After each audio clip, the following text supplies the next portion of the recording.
there's the scene here at the Seat Unique Stadium on this Sunday evening. Well, welcome to you. This is the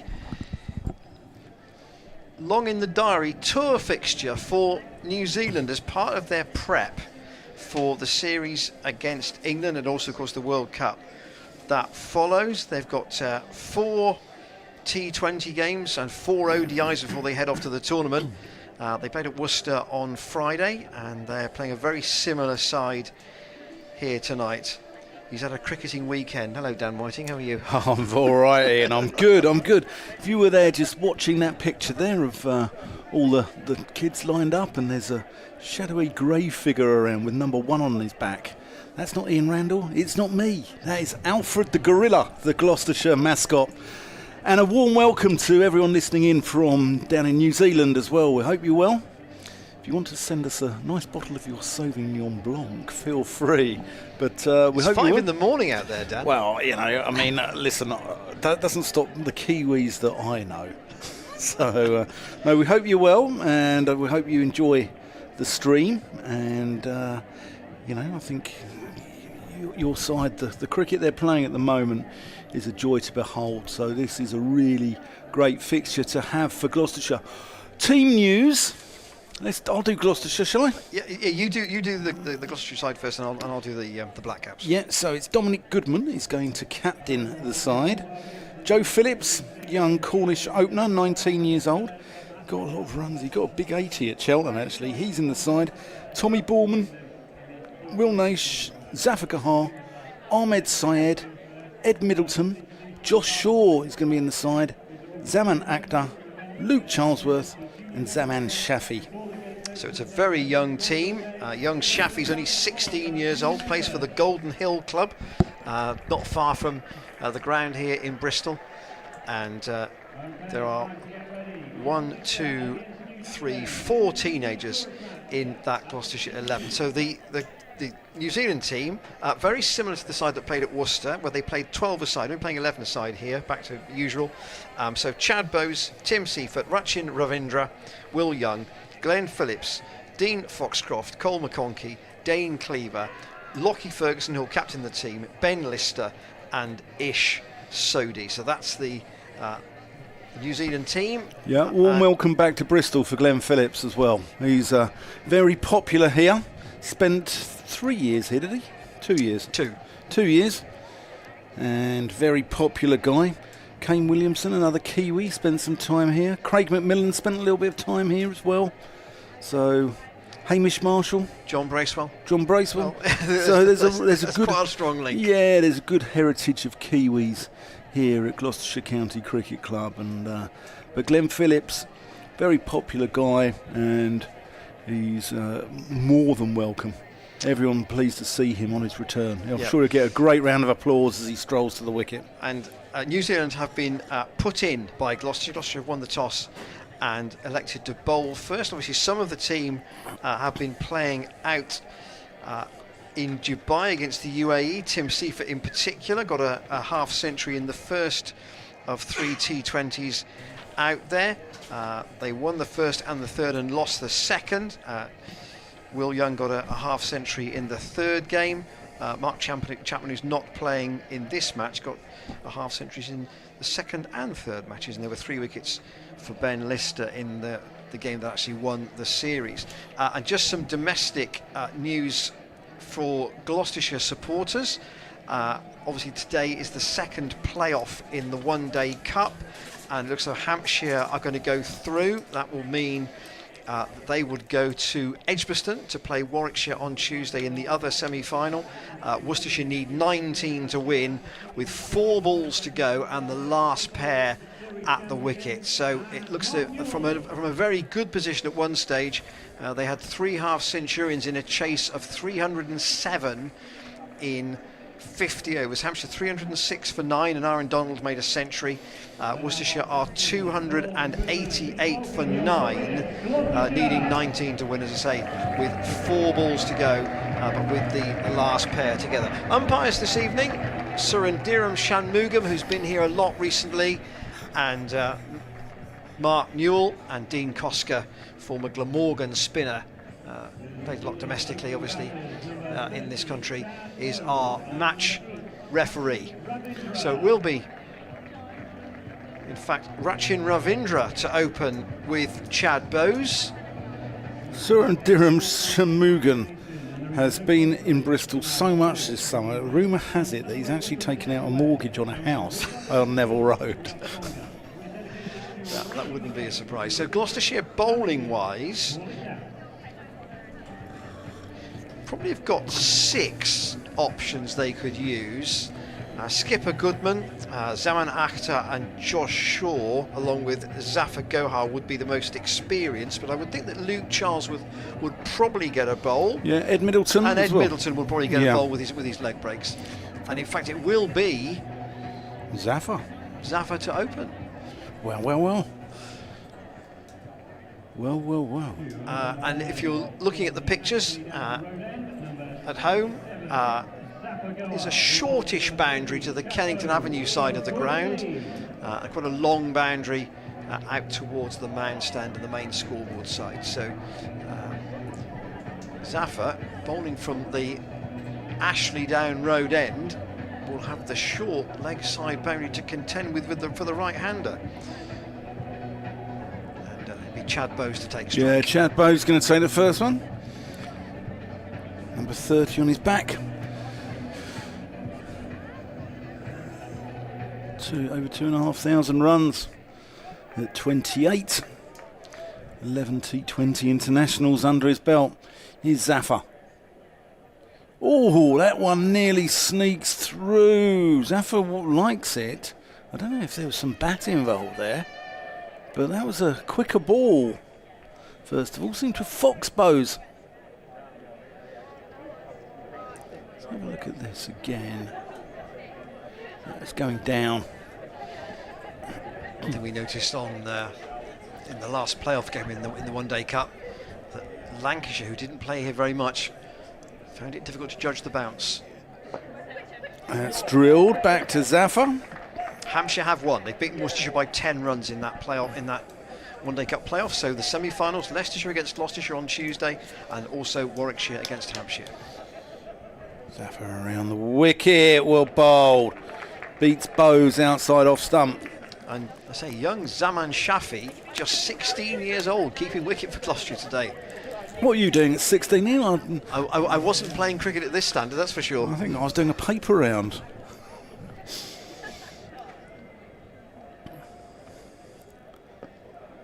This is good from Zafar. Good, great start here. 4 dot balls. Especially bowling to that short leg side boundary where Bowes is batting. The boundary is probably only 60 yards, maybe. That's going to be a leg by, I think. Yes, it is. Surendiram Shanmugan signalling to the scorers, and New Zealand innings is underway properly. So you can see the left-handed Ravindra, Rachin Ravindra, was over here playing for Durham for a while. He plays his domestic cricket for Wellington back home. Yeah, 23-year-old. Actually quite a strong Auckland influence in this side. He bowls a little bit. Well, I think slow left arm, doesn't he? Yeah.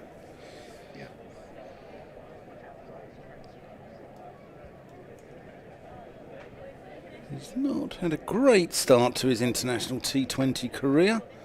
Is he going to get one here as that goes out to mid-off? Where? Who's that? Is that Josh Shaw? No. Is that? Yeah, it's Josh Shaw. Doing the fielding. Josh Shaw's going to bowl from the pavilion end, which is unusual because you often see him from the Ashley Down Road end, don't we? Yes, I wonder how Dominic Goodman, who is captaining the Gloucestershire side tonight, will use his bowlers. He's captain in the second 11. Hasn't played much first team cricket at all, and he's played no T20 cricket at all.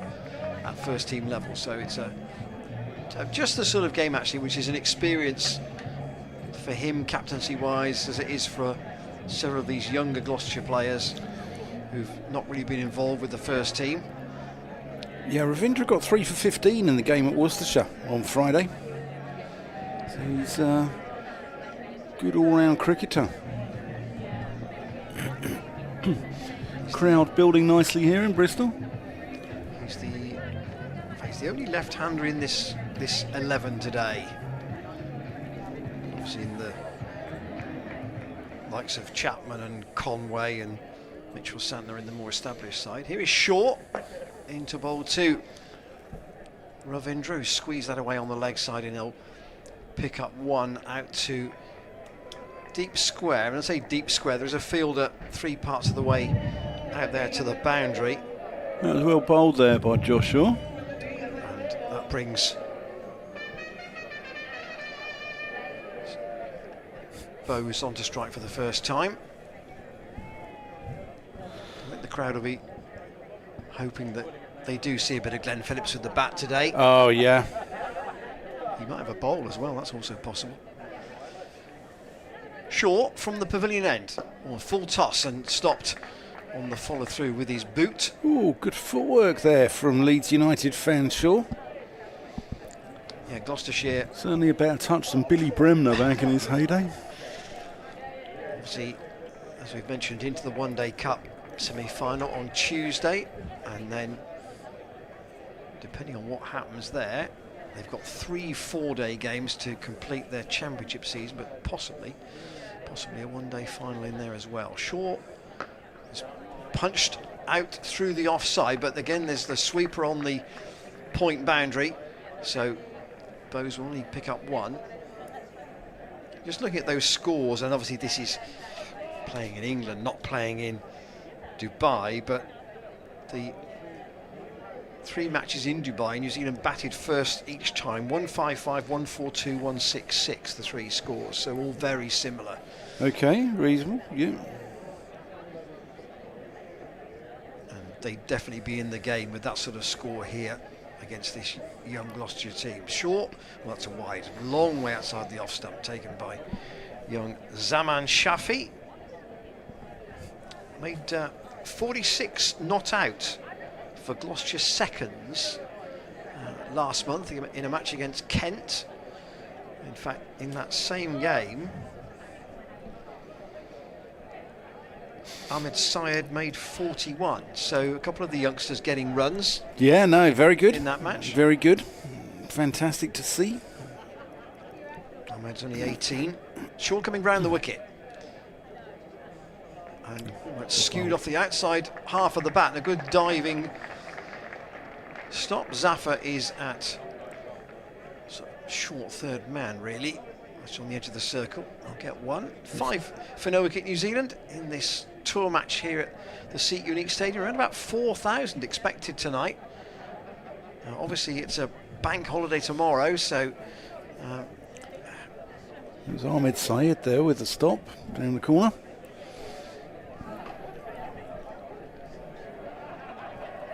It's a great bit of work there, wasn't it? Say 4 runs. He played in the showcase match against Wiltshire and took a catch in the limited amount of play that was possible.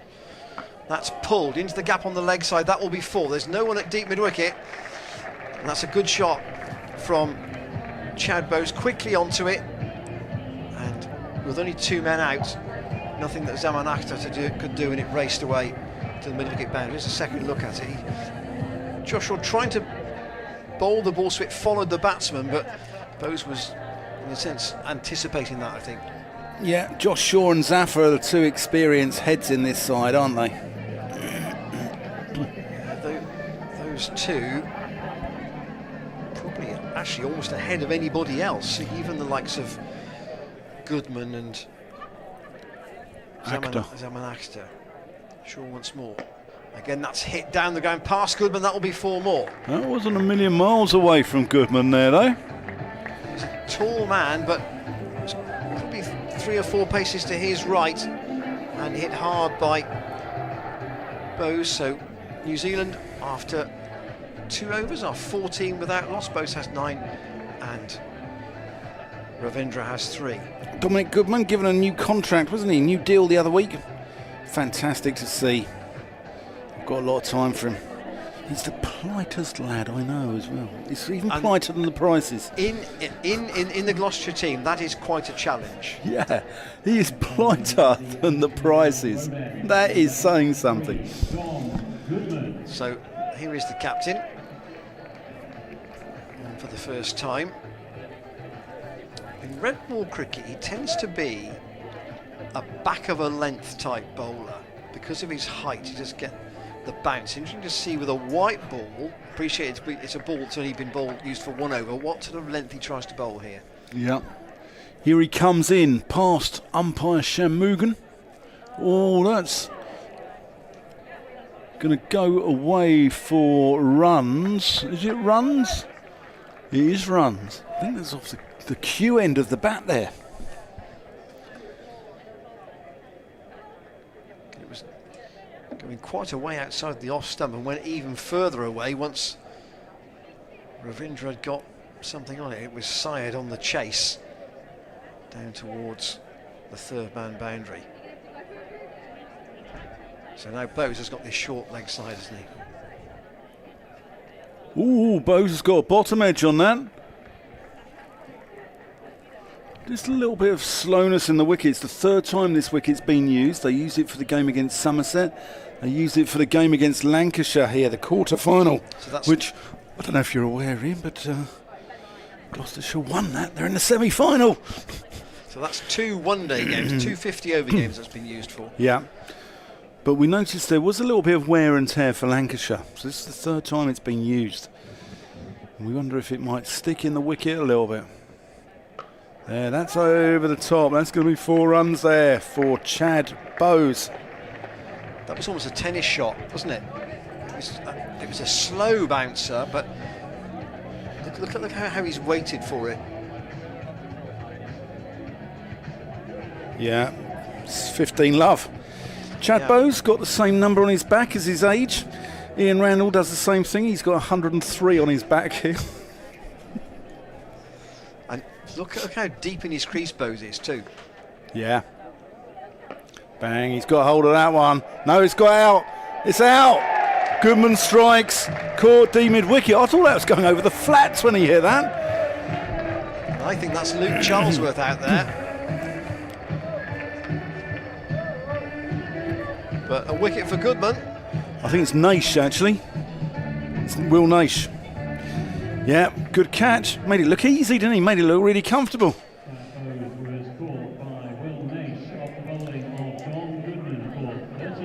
So, Chad Bose goes for 13. New Zealand, 19 for 1. And this is Tim Seifert. Yeah. See whether he actually does keep wicket today or not. I think Dane Cleaver kept in the game at Worcester, so they may decide that he can just play as a batsman. Played around the world. He's played at the Delhi Capitals, the Gaul Titans, the Kolkata Knight Riders, Trinbago Knight Riders. He likes a Knight Rider. He's played 46 T20 internationals for New Zealand, averaging just shy of 27, but strikes at nearly 140. So he's a decent player, Tim Seifert. I think New Zealand cricket's in a very good place at the moment. I'll come on to it after this ball from Goodman as Seifert gets off the mark with a little cheeky single into the onside. You know, not only have they got a very good sort of first 11, but behind that, I think this is a golden generation for New Zealand cricket, isn't it? Because, you know, you look at sort of the guys here in county cricket. Ravindra's one of them. Daryl Mitchell's one of them. Matt Henry. You know, they've got some really sort of good players who've been around and still doing a really good job in county cricket. And I think this is the strongest New Zealand have ever been in cricketing ability. That's creamed through the offside. But Joe Phillips there, equal to it in the covers. That's the end of the third over, 20 for 1. But yeah, I mean, you know, New Zealand back in the 80s would have a world-class operator like Richard Hadley, say for instance, from one end, and then the other end would, you know, you'd have sort of Jeremy Coney maybe having a bowl, or Lance Kent, who were decent cricketers, but they weren't world-class, were they? And again, the generation after that in the sort of late 80s and 90s, when you had like Martin Crowe, who was a world-class player, but probably didn't have that many world-class players around him. So I think New Zealand have got a real crop of good players at the moment. The Zaffer's going to change ends and bowl the fourth over from the pavilion end, and they've put, it is Charlesworth who's out at deep square, and Goodman packing the offside here. So his other man out is at long off, who is Zaman Akhtar, and that's very, very fine down the leg side. There's a chase for side, he's not going to haul that in. That's just tickled round the corner with Zaman Shafi standing up, and meat and drink to Tim Seifert. Here's a second look at it. Just able just to play that comfortably. Very, very fine. It's quite a short boundary down towards the apartments. Zaffer in again, see if it goes back, and doesn't time that. It just bobbles out on the leg side. So 24 for 1 in the fourth. Obviously only 2 men out at this point. Slip in for Zaffer. See if it goes back, and respectfully defends that out to Goodman. So say 4 saving 1 on the offside, long off out, and then a short fine leg, a mid on and a deep square. Zaffer around the wicket. See if it goes aerial into the space. On the offside it will be 1 bounce 4. Out in front of the second of the 2 main scoreboards. Yeah, he's played that well. Just waited for the one that was just a little bit further up. And with only 1 man out on the offside, he can almost play it safely into the gap and let it run away. Now, Ian, you can't get too excited here and shout down the microphone, because we've got the New Zealand players' wives down below us on the balcony, and there's a sleeping baby in there, all right? So you have to, if you wake that baby up, you're in big, big trouble. I'm normally in big, big trouble anyway. And we're all in big, big trouble. Here is Zaffer again, that's pushed out to Goodman. We won't go any further down this route, but I've got friends of mine who are going to see a band called Big Big Train Oh! very soon. It's in September, if that's your kind of thing. Single off the last ball of the over to Seifert, and New Zealand put in by Gloucestershire here are 29 for 1 after 4 overs. What would you say is par here, Ian? You know, with that short boundary over on the Kennington Avenue side of the ground, I would suggest 180. Yes, and I think we have to bear in mind the relative strength of the 2 teams. Yeah. I think New Zealand would be looking for at least that, and they might think that if most of their top order batters get in, they might be able to get 200. Yeah, Zaman Akhtar is coming into the attack.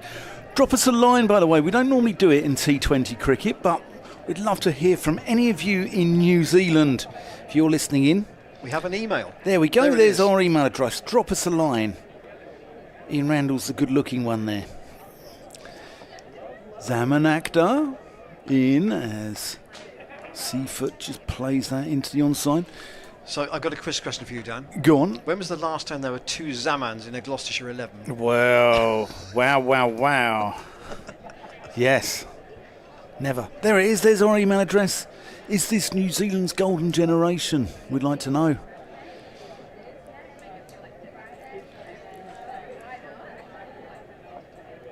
That's smashed over the top. That is going to be 6 runs.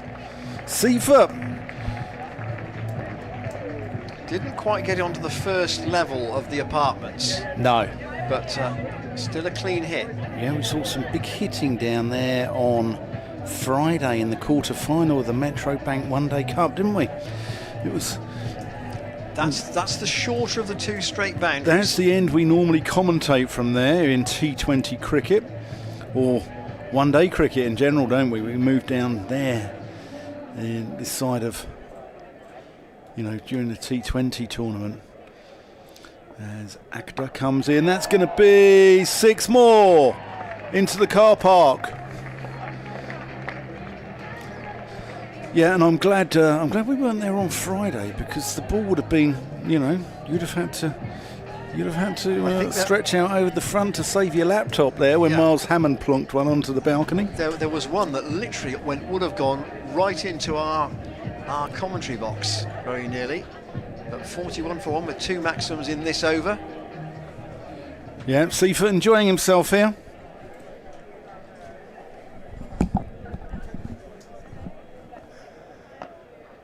Seifert playing that out into the covers.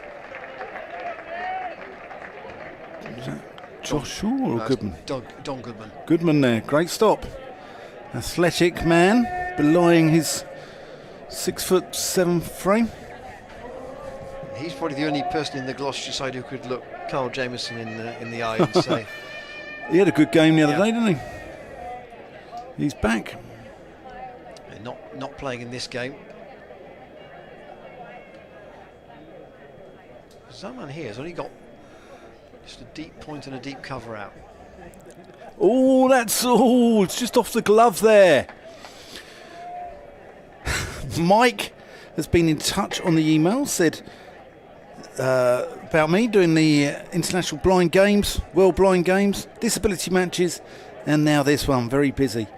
Mike, let me tell you, let's not even go there. Let's not even go there, Mike. And then Tom from Rainstock Play said when Ian was 16, wasn't he fighting in the Boer War? That's gone out to mid-on, no run. That completes the 5th over. 42 for 1. Good one there for New Zealand. Ian, what were you fighting in the Boer War? No, not quite, Dan, no. I can't think what I was doing. It's a long time ago. So we're going to complete the power play with another over from Josh Shaw. That last extra over, say, cost 13 with the 2 sixes to Seifert. He's got 23 and he's still on strike here. So New Zealand put into bat. Just lost the one wicket so far. Cherbo's caught by Nashoff Goodman for 13. So here's Shaw running away from us in the pavilion. That's clipped away past our mid-side, and that'll be 4 more. Work down to the boundary at fine leg with fine leg up. Pretty safe shot. And he got the angle of it right. And all those fielders on the offside taken out of the game by Shaw not getting his line right.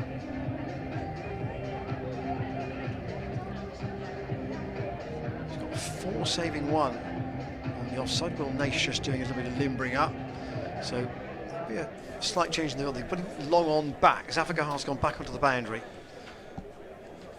And Seifert this works it this time for a single out to Luke Charlesworth at deep square. Comes in from in front of the main scoreboard. There are 2 boards, actually 3 boards here at Bristol for this match. There's a small one just to the left of the club office, and then one that's on the back of a trailer that's brought in for the one-day games, and then the main board.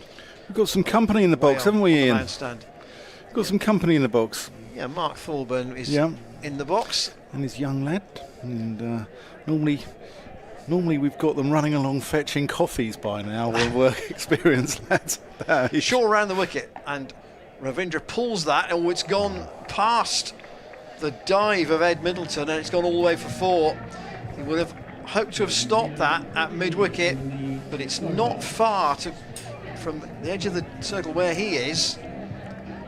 out to the mid-wicket boundary. So Ravindra picks up another one, and nothing that Joe Phillips on the rope could do. I blame his fielding pathway coach there personally. So Mark Thorburn, who's in with us. So Shaw wants another man out on the leg side. Yeah, Goodman's going to drop out to deep mid-wicket now. So still safe area on the offside if they want to go that way, but they've gone over the man at long on, who is Zaman Akhtar, and that's going to dribble all the way over the rope for 4 down in front of the club office. So an expensive over this. Yeah, only just got there though, didn't it? It plugged in the pitch and just sort of, as you said, dribbled.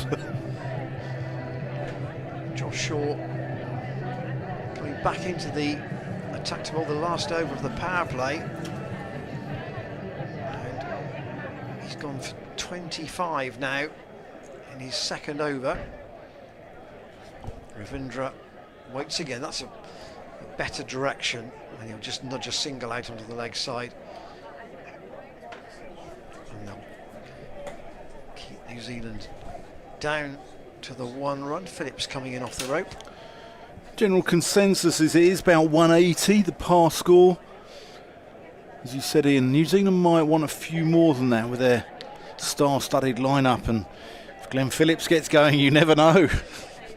But he does tend to start slowly. He does, yeah. He's not afraid to, take 20 balls at a run of ball, short from shore, and see if it didn't really get onto that. Just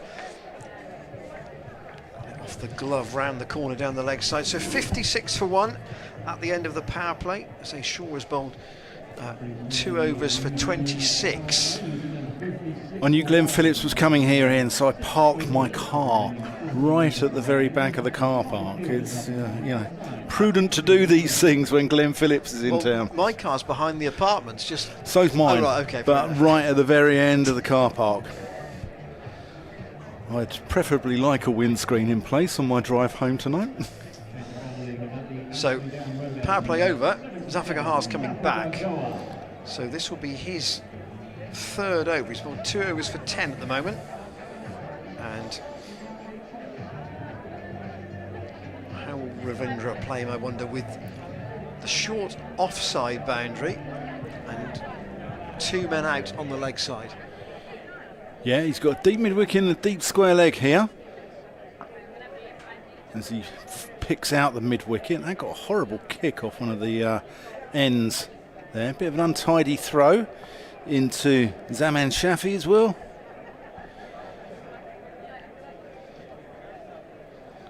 Yeah, I'm looking forward to seeing Shafi. 16 years old. Yeah, I don't know where he'll bat. He might bat at 11.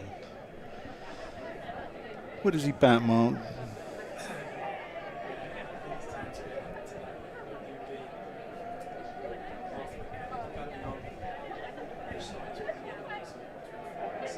Yeah, he bats in the sort of middle order in pathway cricket. That's well bowled by Zafar. He's asking for an LBW there.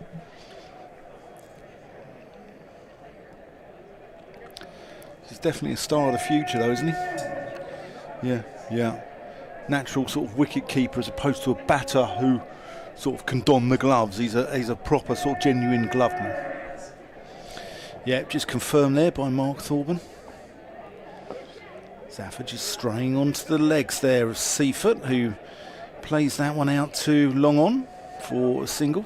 See, I wonder if New Zealand are looking at this and saying, right, well, if Zafar's bowled 3 of the first 7 overs, we can just almost see him off and look at trying to get the runs from elsewhere, because he's by far the most experienced bowler out there. Yeah, I think Middleton might have a bowl from this end though. I think Gloucestershire will try and utilise as much spin as possible. Just obviously in the New Zealand side,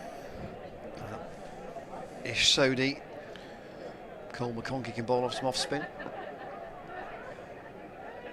Ravindra himself, so they've got Ravindra. They've got 3, and Phillips. So they've got 4 spinners if they wanted to use them. I think Ravindra will have a bowl. Said he took 3 for 15 at Worcester. on Friday. Here he is, facing Zaffa, who's bowling around the wicket to the left-hander. He's just whipped that one through square leg. A little bit of a misfield there by Ed Middleton. And they managed to get 2. So, 7 overs gone, 62 for 1. 6 off the over. Quite tidy. And I think New Zealand have got a great platform here to accelerate and go big here now. So here is the challenge. This is Ed Middleton to bowl his leg breaks from the pavilion end. So took some wickets in the second 11 last year in particular. He's got a 4 for this season in the seconds against Yorkshire, but this is his first bowl in a first team game.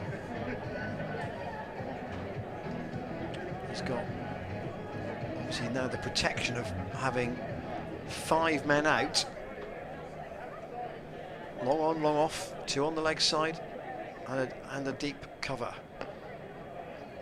That's just glided almost onto the pads of Seaford. Will just take 1. I think he'll bowl that line. I think he'll bowl sort of middle and leg stump, because he's got protection on that side of the ground. He's got a big boundary. If he gives width outside the off stump, you know, I think he's going to get driven over the top of extra cover with that short boundary. I think he's going to end up in the club offices. Well, now the problem is, of course, he's got a left-hander to bowl to. I didn't think that one through, Ian. So he might give him the googly then. Yeah. I think he'll give him the googly, so the ball will be going away from that short boundary. 3 on the leg side boundary. And Ravindra tries to go down the ground and doesn't time it. And Middleton feels off his own bowling. There's a massive gap on the leg side. There's probably 2 anywhere that Ravindra wants on the leg side. If he plays the shot with the white weight, Middleton in. And again, that's probably that's gone through Goodman. There is cover, and they'll pick up a comfortable 2. Zamanakta running round the ball to get the throw in from. Yeah, you can see this is a young side. You can see the difference, can't you, in the fielding between the big dogs in the first team, the real good fielders, you know, the Ollie Prices, the Tom Prices, etc. And well, Zaman Akhtar is one of the better fielders in the club. Middleton in. Oh, and there's a caught and bowled there. It's carried and he's taken it, and Ravindra is out. Caught and bowled by Middleton. That's a great catch. Just as I was talking about ragged fielding, Ed Middleton pulls off a worldie here. It's low. It's not a worldie. He sort of clossed it a little bit, but still a very good catch. Time that it's almost dying on him as he tumbles forward to take it, but that's a good wicket for Ed Middleton, and Ravindra goes for 19 and 65 for 2 New Zealand. Yeah. Wasn't sure whether that had carried initially, but Ravindra wanders off, and we've seen this man bat before. Will Young played for number 4 Northants last year against Gloucestershire at Cheltenham. He's played for a few counties actually. He was at Durham for a little bit, wasn't he? He's still at Northants, isn't he? He was skipper earlier in the season. Was he? Or no? Where has he gone? He's gone. I am not well. Anyway, he got 61 and 43 against Gloucestershire in the game at Cheltenham College last year. Domestically, he's with the Central Districts, and he's a right-hander, so Middleton now has the 2 right-handers to bowl at. He's tall, quite tall, Ed Middleton. Nottinghamshire, that's where he is. So he's been at 3 counties here in the UK. 65 for 2. And it's pitched right up, and Will Young defends. Obviously New Zealand will go to the World Cup, and this is what this game is all leading towards, having been beaten finalists 4 years ago, as we all know, and they all know. Clipped away by Will Young, someone Achter on the chase. And Middleton will take his cap at the end of a memorable first over for him in the first team. A wicket and a tidy over as well, just 4 runs from it. 66 for 2 off 8. Yeah, Will Young from New Plymouth on the North Island, up near Mount Taranaki. Some beautiful cricket grounds in New Zealand. Queenstown is a particular favourite. Got there is some beautiful scenery full stop in New Zealand. Yeah, but you've got the mountains at one end, which is known as they're known as the Remarkables, and the other end where they bowl from is known as the Unremarkables.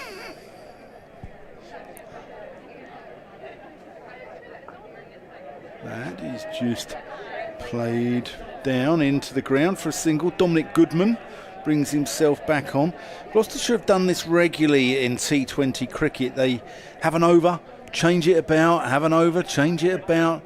They're used to 1 over stints, aren't they, the bowlers? It cannot be easy though. No, it can't be. In terms of your rhythm, Yeah. 2s I can just about get with a maximum of 4. Well bowled Goodman, slower ball, rolling his fingers. Chance for a run out. That was close. Luke Charlesworth with the throw. Seaford running to the danger end. Yeah.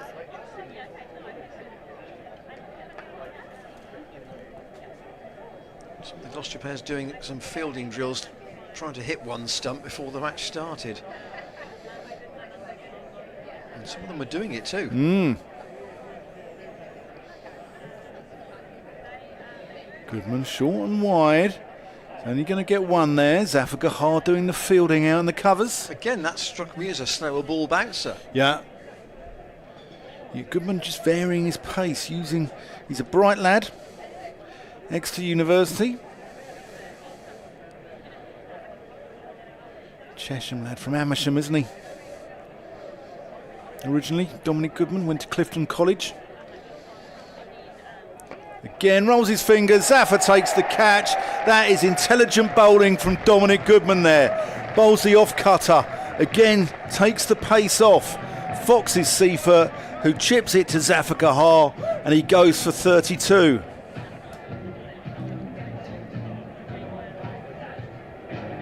Again, wonder whether that was, yes, partially from the bowler and also partially from the New Zealand batters, just unfamiliar with the way the ball comes off these slow Bristol pitches. Yeah.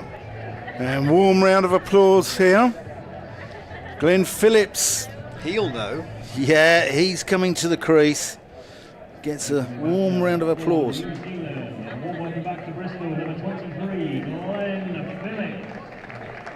So Phillips out in the middle. There you go, listen to that. Once you played for Gloucestershire, they never forget here. Particularly when you get 500 runs in a T20 season. Yeah, without a doubt. But they've, you know, the overseas players that we've had here at Gloucestershire, they come back, don't they? And they all speak warmly about their time here. You know, when we're speaking to Courtney Walsh at Cheltenham, or Mike Proctor always has, or Zahir Abbas, they all speak warmly about their time in the West Country. And Glenn Phillips, he's a very popular guy here in Bristol. Goodman bowling to him as he tries to get off the mark there, but can't get so away. if I had to work out how Phillips would try and play this, he's coming in the 8th over. He'll probably play reasonably sensibly for 8 overs if he can. I was going to say until 15. I think 6 overs, and then I think he'll go ballistic. And then yeah, press the accelerator. there he goes, just taking One into the offside, risk-free cricket, gets off the mark, rotates the strike, picks up a single, and he'll keep the strike for the next over. Well, Goodman's done well here tonight. He's taken 2 wickets in the 2 overs he's bowled, and only 4 off that over. So there is an element perhaps here that because this pitch is being used for the 3rd time, there won't be much pace in it, and the lack of that pace is going to impact on maybe what a good score might be. We're going to see Ahmed Saeed have a bowl.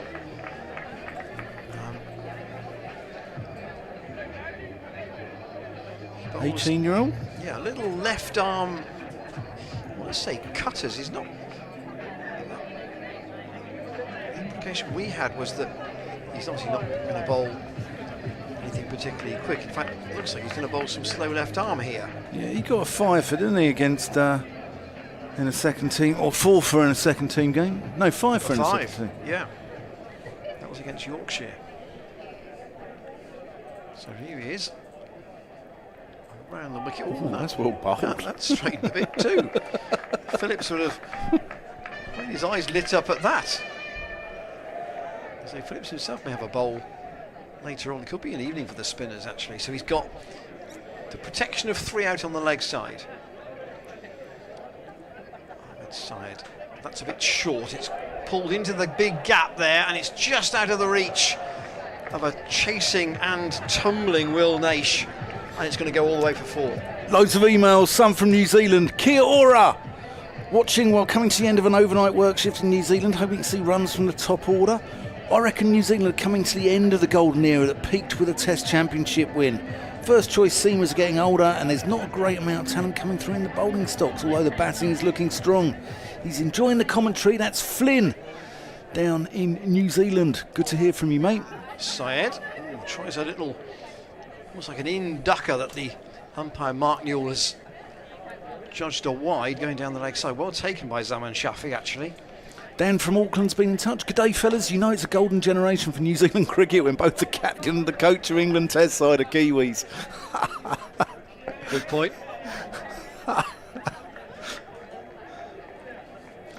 Stephen Nabby McCabe watching in Dunedin. It's 5 a.m. and 1 degrees, so watching in bed. Can just make out the screen through my steaming breath. Thanks for the great pictures and commentary. Stephen, you wrap up warm, mate. Single to Phillips off that last delivery. That's again. Oh, that's turn 2. And Phillips just waited for that, and in the end, just had to defend. 76 for 3. This is the 10th over, so halfway point at the end of this one. Ahmed Saeed. Again, not much bounce there, and steered the short third man, but there's a fielder there I think is... Who's that? That might be Borman, I think. We don't see him with the bat later. Plays in the local club cricket. He was also in the Gloucestershire Academy. Oh, and that's down the leg side. It's gone off the bottom edge, and it's going to go for 4 byes. So it's down the leg side, but it's only byes. I thought that might have been given wides. How close was this to the leg stump from Zaman Shafi? Yeah, it was quite a way down the leg side actually, but umpire Newell has just judged it to be byes. So at halfway, New Zealand are 80 for 3. Rich Morris in Cheltenham. Yay, 2 proper games of cricket to watch today. Hampshire v Worcester in the One Day Cup, and now Gloucestershire v New Zealand in the tour game. Rich, hope you're enjoying it. Caitlin, Joe Phillips' cousin. Caitlin, enjoying the action on YouTube in Manchester. Hello Caitlin, hope you're well. Not sure if you're aware of our family's New Zealand connection. Well, I've met Joe's parents, Cornwall. Joe's granddad, who's also called Joe Phillips, was from New Zealand. He was a sportsman playing professional rugby league for Bradford, and playing cricket to a high standard as well. An accomplished batsman, we're sure he'd be proud of Joe's efforts, as are the rest of the family. Zaman Akhtar into the attack. That's a great email. Thanks, Caitlin. Great to hear from you. And a long one from Nish, who's in Hamilton. That's New Zealand, not Scotland, yeah? Where it's 5:20 in the morning. You do that one, Ian. You do that one. Okay. Akhtar coming in past Shanmugam. That is going. Oh, what a catch out long on. Is that Josh Shaw? What a catch. Athleticism of the highest order. How he managed to keep inside the rope there. Absolutely brilliant. It's Young who's gone. He's right on the rope. He's showing the footwork of Michael Flatley. Very good balance. That could easily have seen him topple over. I wonder if he would have had the resourcefulness to have just pushed it up in the air and then caught it on the rebound. He didn't need to do that. And as it is, he is out, and it's 81 for 4. So, Nish, to your email, it has been a golden generation, he says, since the early 2010s with the likes of McCullum, Ross Taylor, Williamson, Watling, Southey, Guptill, Bolt and Wagner, reaching most knockouts of any nation since 2010, 4 ICC tournament finals and a World Test Championship. Currently, we're in a position to field 3 proper teams, a current T20 international squad, and then have the likes of Tom Bruce, Josh Clarkson, Cam Fletcher, Mitch Hay, Will O'Rourke, Sean Solier and many more be available as well. Many great talents in the queue, but the best position New Zealand cricket have been in, only 3 or 4 players of the current T20 squad is going to make it to the World Cup, in Nish's opinion. Nish, thank you for your detailed note.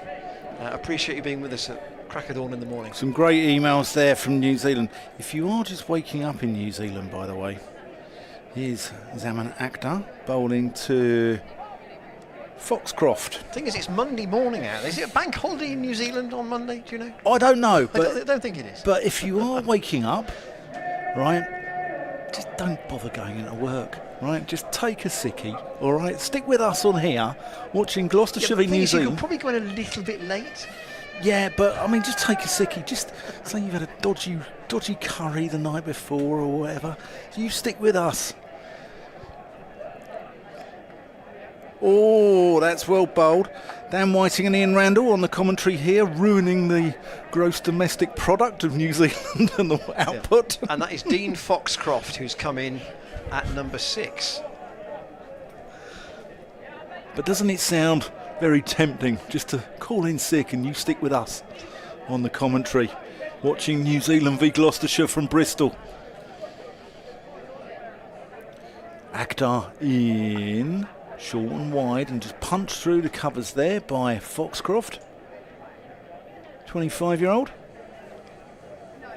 It's had 9 4s and 2 6s so far in this innings. It's a wonderful catch from Shaw, wasn't it? Yeah. Really was. We've seen a couple of good catches actually. Yeah. Already. But Phillips, just been 4 overs of Phillips would be enough for most people to remember on a venue like this. That's a nice shot from Glenn Phillips. Gets it square, runs the first one quickly, but well fielded out there in the deep cover. So at the end of the 11th over, 83 for 4. Maybe this isn't a 180 job as we thought. Well, New Zealand will back their bowlers, yeah, for sure. But Gloucestershire have put a good first half of the innings together here, albeit we have seen 3 overs of Zafar already. So just 1 over, 3 overs for 16, which is very tidy from him. Goodman's got 2 for 10, and Akhtar 1 for 16 in his spell. Yeah, some great emails coming in though from New Zealand. Really good to hear from you guys over there as well. And lovely country, good people. So and we hope you're enjoying the commentary. Phillips on strike now till the leg spinner Middleton. And although that's a longer boundary, he's eyeing the leg side, even though he's sitting against the spin. And yeah, he wants 2 here, but launching it into the gap. There's a long chase for Zaman Akhtar onto the edge of the circle, but they'll settle for 1. Yeah, not to Zaman. He's got a good arm. The young player who's come through the South Asian Cricket Academy over here in the UK.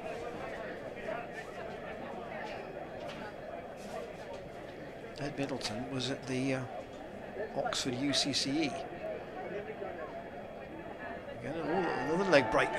He's asking for the LBW and it's given. So Dean Foxcroft goes now to the leg spinner. Well. Another look at that, always on the back leg. It's probably hitting 3 parts of the way up off stump. And Mark Newell raises the finger, and Middleton has 2 wickets.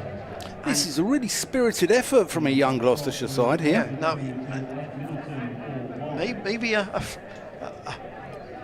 bowler-friendly pitch is impacting on this, but New Zealand have got a bowler on it as well, of course. Yeah, time will tell, Ian Randall, time will tell. But Foxcroft out cheaply, so at the moment Seifert's 32 is by some distance the top score, and here comes Cole McConkey at number 7. Right-hander, bowls off spin, plays for Canterbury in New Zealand. Yeah, I don't know much about Cole McConkey. Is it McConkey or McConkey? McConkey, I think. Is it? But played quite a lot of T20 cricket outside of the Test arena. Got a highest score of 84, so clearly has ability with the bat. So Middleton, who's spinning himself at catch as casually as you like at the pavilion end. So still to come for New Zealand: Cleaver, Ferguson, Sodhi and Lister. But Phillips Sounds like a firm of lawyers there. Yeah, Phillips will be the key. Middleton in again, that's short, and once again almost a caught and bowled. Oh my word! McConkey going back and nearly giving the youngster one bounce a half chance of a caught and bowled. That's flighted, and he waits for that and just steers it out to Zafar Gahar. That short cover for a single. This slow Bristol surface seems to be foxing the New Zealanders a little bit. But they have good spinners as well. Yeah, and they've also got Glenn Phillips still at the crease as well. So I'm expecting a recovery. He's on strike here, but he knows that nothing can be earned in terms of a total with him in the pavilion. So he's got to try and bat through these remaining 9, even if he really goes for it late on.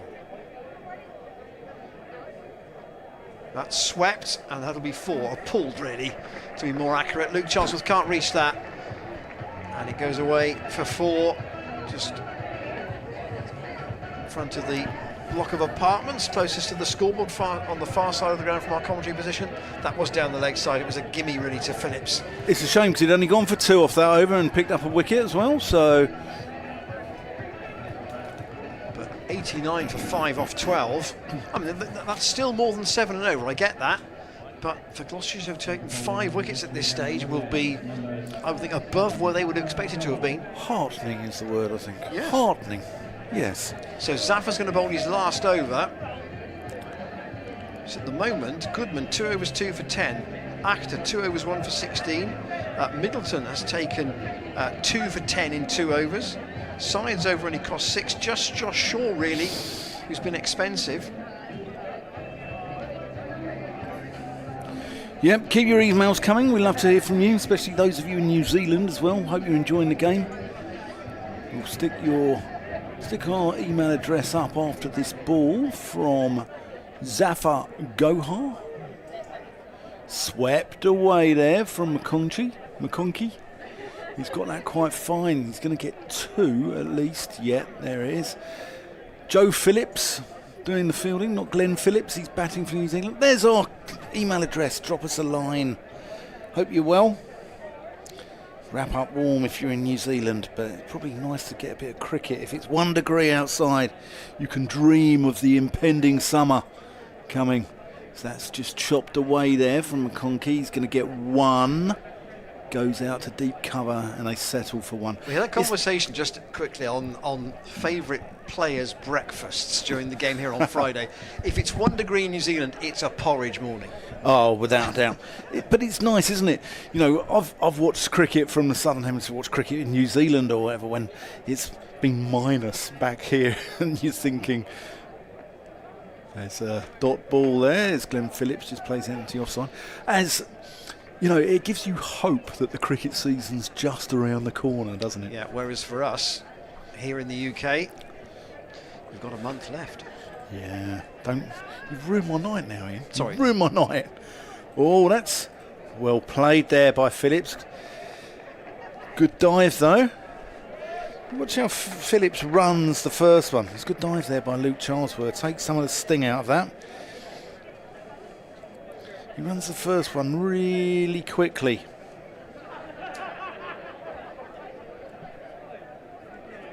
So McConkey's got a short leg side boundary, but he's hitting against the spin. No run. The ball is definitely sticking in this pitch, I think. Not that it's been wet here in Bristol, it hasn't, but it's the third time this wicket has been used. Just played out to long on. So if you imagine playing a first-class game and you're onto the third day, which effectively is what we're talking about here in terms of the number of overs it's been used for, then in Bristol terms the bounce does start to go and the pace has probably already gone, and that's why it's hard for some of these New Zealand batters to judge it. Zaffar's finished his spell. 94 for 5. He's bowled 4 overs for 21. It's a good effort. Email from Graham. Did you notice the great song selection by the ground DJ?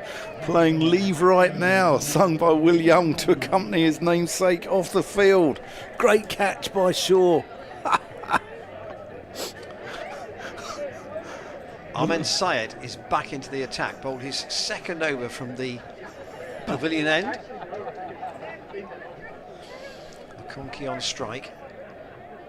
Again, that's again on leg stump. It's a long chase for Luke Charlesworth. Can he stop it? He can. A little bit of relay work out on the rope between him and Goodman, and they'll just pick up a couple. Good fielding, this. Talking of Will Young songs, you're listening to the evergreen Ian Randall here. That's way beyond my knowledge, I think, that. Syed in. Ooh, that's well bowled. He's turned. I've been quite impressed with Syed, have you? Do you like him? After our first sighting of him. Yeah.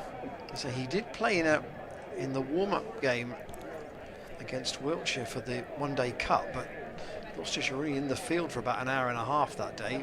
It rained, we had no further play. That swept out to Charlesworth. Again, make sure he stops it on the rope, and they'll just take one.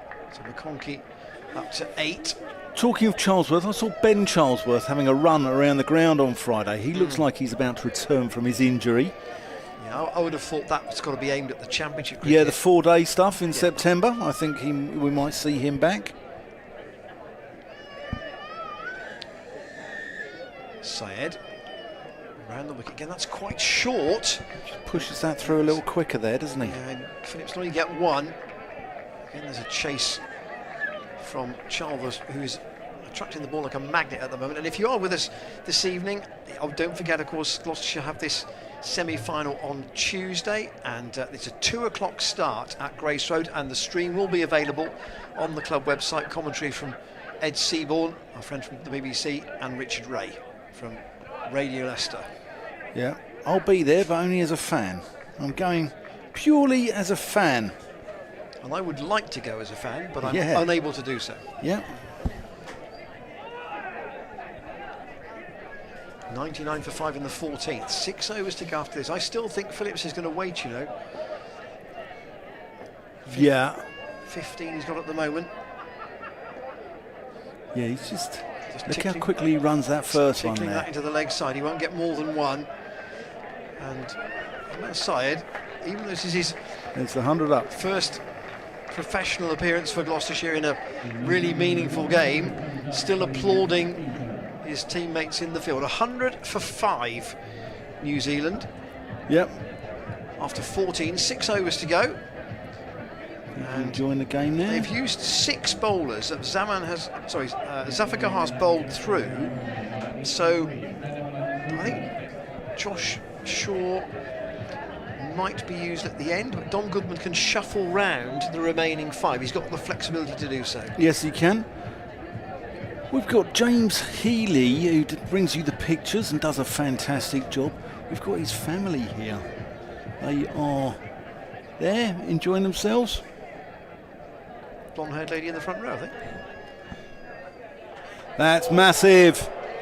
Phillips. One bounce into the P8 marquee. Yeah. Goodman just dropping a little short there and down the leg side, and Phillips latching onto that very quickly. Yep, the Healy family. Some good young budding cricketers there, I believe. Good to see them with gloss tops on and not Somerset ones as well. It's great to see. And James' long-suffering wife Sarah there as well. Just had a very nice holiday, I believe, the pair of them. Out to the States. They must get more money, the Healys, than we do here commentating. It's got to be said. Ian Randall's lucky if he makes Western-super-Mare in the summer. Yeah, I do go a little bit further than that, but not much. Bridgewater's great. I make Bedminster on my salary, I tell you. Goodman. That's cut away. One bounce. I think Phillips might have decided it's bingo time here. He's with the third man and point on the edge of the circle, but a gap over both of them, down towards where the players' dressing rooms are. Phillips will know where the spaces are on this ground in particular, because obviously he's played here before and he's got to 26 now. Oh, that's well bowled, Dominic Goodman. Phillips throws his head back there in disgust. He's missed out there, but Goodman just varying his pace a little bit here. He's an intelligent cricketer. You can see he's skippered the 2s a few times this season, hasn't he? And you can see, I think he's captained this very well, actually. Just pushing Zafar Gahar back now. Yeah. Onto the rope at backward point, and he's bringing square leg up to the umpire on the edge of the circle. That could be a dangerous game. He's got to be bowling wide outside of off stump here, which he did. Phillips tries to work him into that empty gap where square leg was, but it just gets it in front of square, out to mid-wicket where there's a man out in the deep. That's Naish who took the catch earlier on to get rid of Chad Bowes for 13. Yeah. Josh Shaw doing helping Goodman out here, using his experience. He's a good experienced cricketer, Josh Shaw, and one of the senior men in this side. Goodman. Conchi puts that into the offside. Oh, that was close. That was very close. Luke Charlesworth with a one-handed pick-up. One stump to aim at, and I think McConkey was gone there. Tell me, obviously Gloucestershire have 2 Charlesworth on the staff. Luke is the younger brother, but just the way he runs, you can tell he's just like his elder brother in terms of a fielder. Oh, that's a wide from Goodman. It's a wide, yeah. I don't think Luke's going to get a bowl tonight somehow. No. Doesn't look like it. No, it doesn't look like it. Gloucestershire used 7 already. I think it's a pace-off wicket, isn't it? It really is.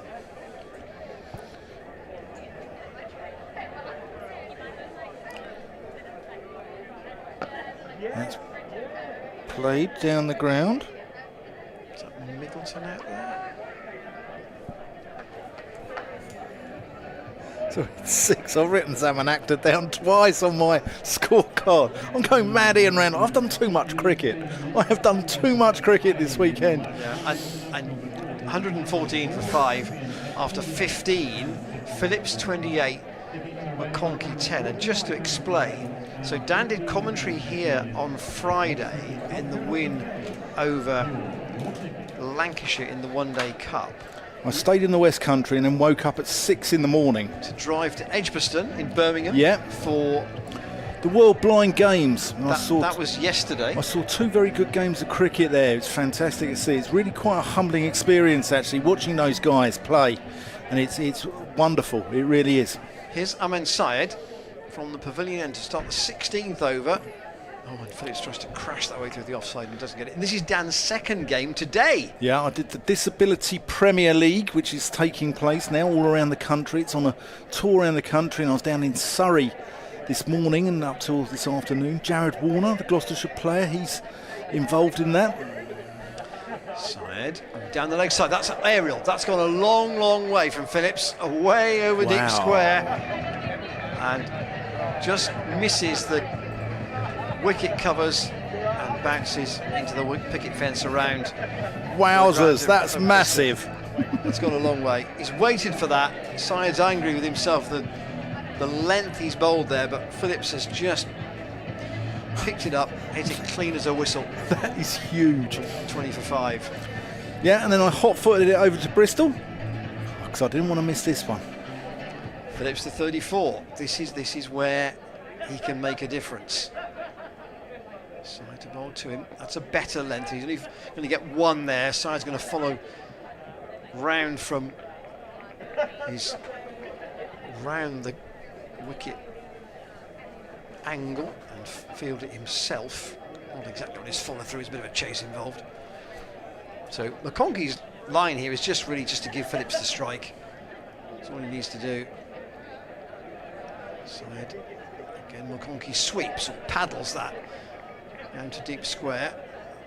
Once again, Charlesworth with the throw, a little bit on the half volley to Zaman Shafi behind the stumps. 8 off this over already with that big hit, and 3 out now on the leg side for Syed.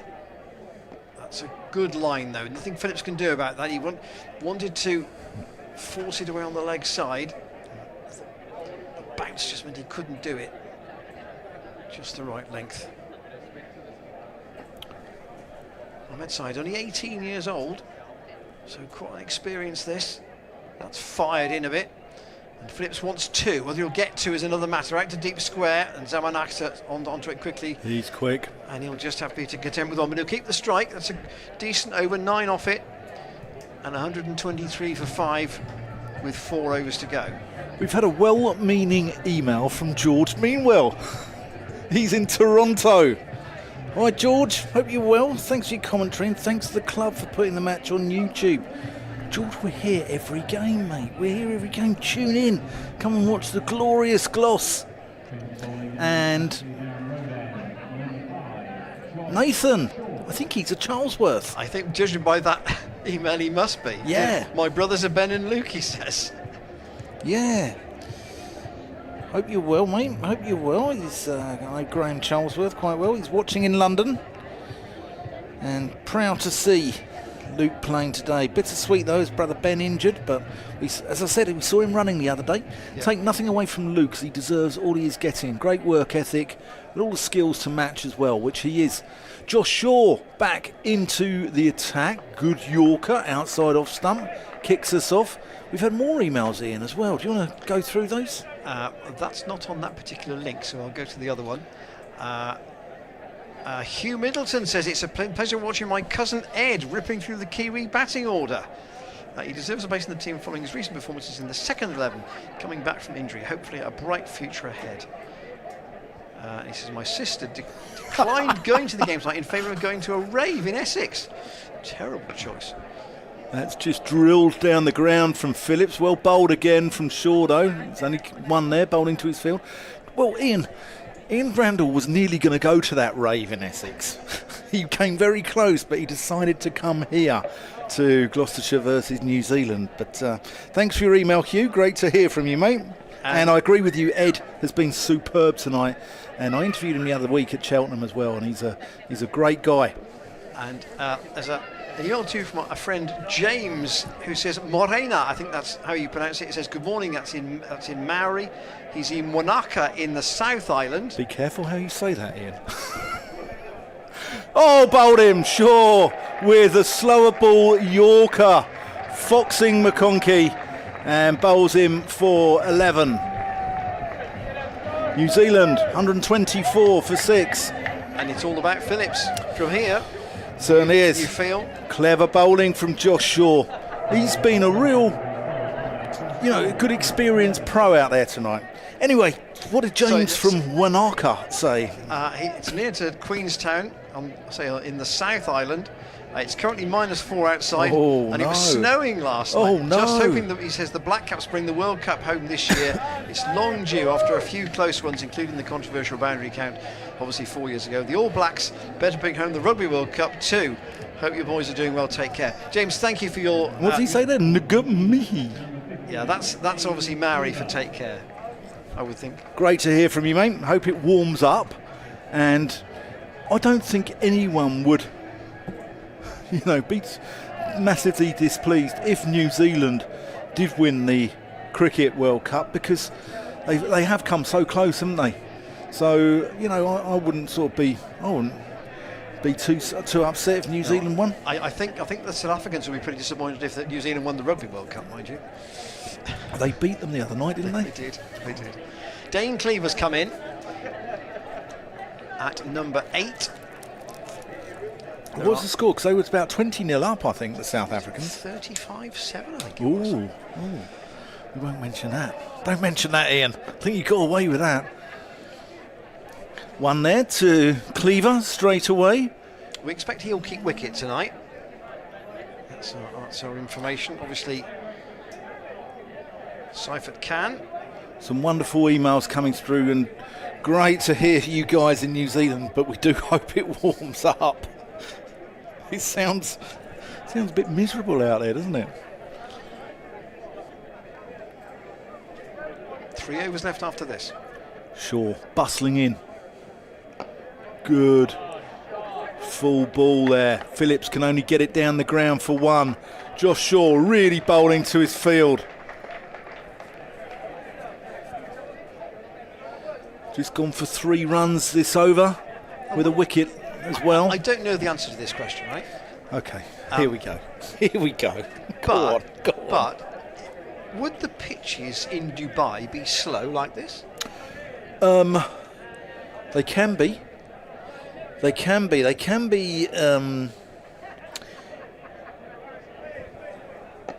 There's no run there. That's a fantastic over from Josh Shaw. Just 3 off it. They can be. Stop. That's all you need to say. No, they can be. It's strange. The wickets all round the world, I think, lack pace these days. Even, Perth, since they've moved to that new place, isn't as quick as it used to be. The wickets in the West Indies used to be rapid when they had the battery of pacemen back in the 80s. And now they're just sort of slow, turgid surfaces. So I think it's all around the world. I interviewed Rob Key a few years back, who's now in charge of the ECB. And he has this theory that wickets in England, especially, with the better drainage that's been installed at virtually every ground in the country. This one. Yeah, it's dried out the squares a little bit, and therefore they're too dry perhaps and lack pace. Possibly. So 3 overs to go. Zaman Akhtar could bowl 2 if that's what Gloucestershire want. He's going to bowl the 18th. And that's fired into the pads of Phillips. They're trying to scamper 2 here. Will they come back for 2? No, they won't. That's a good bit of work from Tommy Borman, I think, down in front of the apartments. So this is the 18th over. Phillips has 38. He could still get to 60, maybe even more than that, if he's got enough of the strike, and that would get New Zealand to about 160 or so. And I still think that would be a challenging score for what is a young Gloucestershire team Not the strongest batting lineup on paper, but they've certainly done themselves a lot of credit with the ball, and it's just worked into the leg side for a single by Cleaver just to get Phillips back on strike. I think they might get close. Joe Phillips, watch him. It's a leg by, not off the bat. Watch Joe Phillips, Ian. Watch Joe Phillips. This is the first game, T20 game, that I've ever commentated from this side of the ground. Recently, yes. Yeah, well, I've only been here 2 years. Might get sacked after tonight, but you know. Zaman Aksa with a little shuffle at the start of his run, fires it in again, leg stump. Phillips wants 2 here. He fires it out to the edge of the circle, and McConkey, direct Cleaver rather, comes back, and he does get in at the non-striker's end, but the ball did hit the stumps. I tell you what, Luke Charlesworth's a gun fielder. He is absolutely superb in the field. Mustard. He has done well tonight. Phillips looking for all the 2s into that bigger area on the leg side from the bowling from the pavilion end. He scuttles the first one really quickly. Zaman running away from us and into Phillips. That's 6 Pennyworth. That's gone. Oh, thanks. Yes, just about over cover and just about clears the fielder. Joe Phillips out there, isn't it? Yeah. I mean, it looks like it was going a long way over the rope when he hit it. It sort of had backspin on it, didn't it? And sort of slowed up. It ends up just over the young Cornishman's head. 136 for 6. So 14 balls to go at this stage. But Phillips, as he so often does, starts slowly and then builds into his innings and then cuts that off on the full down to Syed at short third man for 1. That's well bowled. There's obviously a tactic here, isn't there, like an ethos, where at the end of a limited overs game, Gloucester should go full and wide outside the off stump, and Shaw's done it very well.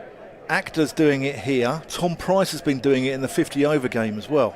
Cleaver, oh wait, that is a short one. It's very wide. It's not taken cleanly by Saman Shafi. What's the umpire going to do? He's going to say that's a wide or not? No, just a bye. Just a bye. So, in a sense, New Zealand didn't want that because that will keep Cleaver on strike at the start of the next over. But 138 for 6 with 2 to go. That was 12 off that over, including that clubbed 6 away over cover. There's the short form of the board so far. Phillips still in, and wickets being shared among the Gloucestershire bowlers. Yeah, when he gets a 50, he'll get a warm round of applause here, Glenn Phillips. 3 6s and 3 4s at the moment. Knowledgeable crowd down in Bristol who appreciate good cricket. You know, obviously they support Gloucestershire and they support their side, but they appreciate good cricket where it comes from the opposition, and so they look on Phillips as one of theirs as well. Short to bowl the 19th, probably Zaman to bowl the 20th, you think? Probably, yeah. That's clubbed out into the deep. 4 runs. Cleaver. Well played. That's the shorter boundary straight towards the apartments here at the Seat Unique Stadium. That was hit on the full, actually. Yeah, it's a low full toss, but he still hit it fairly cleanly, wielded his cleaver.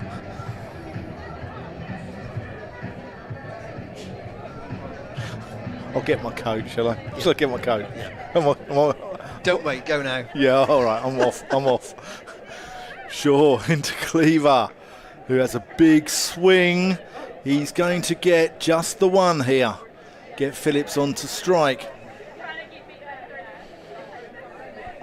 So this game obviously has been in the diary for a long time, and the Gloucestershire club very aware that when you put a T20 on like this for a tour game, people want to come and see the touring side, but you want the weather to go with it, and they've been very fortunate to have quite a nice night, quite mild outside. Yeah. And from a couple of days ago, there wasn't any real risk of rain, so. Certainly warmer than it is in Queenstown, judging by that email that we just had. Josh Shaw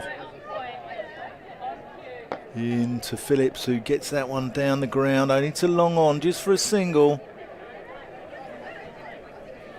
Phillips has got 37, I call them non-international 50s in T20 cricket. Wow. 37 in 212 games. So, yeah, one in, not far off, 1 in 6.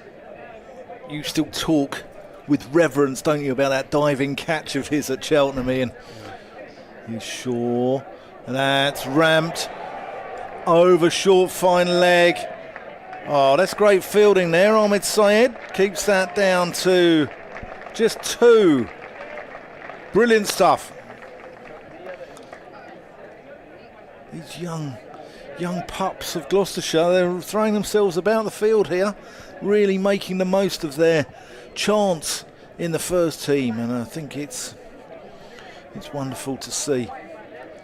You know, we speak about the future being bright at Gloucestershire, you know, about the prices and, you know, Ajit Singh Dale and the Charlesworths. But you need another group coming up behind those, don't you? And this is it, and the future does look really bright. Josh Shaw bustling in. That's, oh, great effort there. That's reverse ramped there by Cleaver. That was a fantastic effort. I think that's Borman down there, isn't it? Young lad who played for Dumbleton last year. He's now playing his club cricket at Froster in the Whipple. Exciting talent. Just been named in the England Lions young side, isn't he? Young England Lions. Yeah, got a 40 on. Got a 46, I think, didn't he, at Leicester the other day?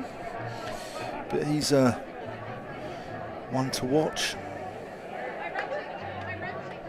So more changes in the field now that Cleaver's played those 2 really aggressive shots in this over. Third man's gone back. Fine leg up. Shaw into Cleaver.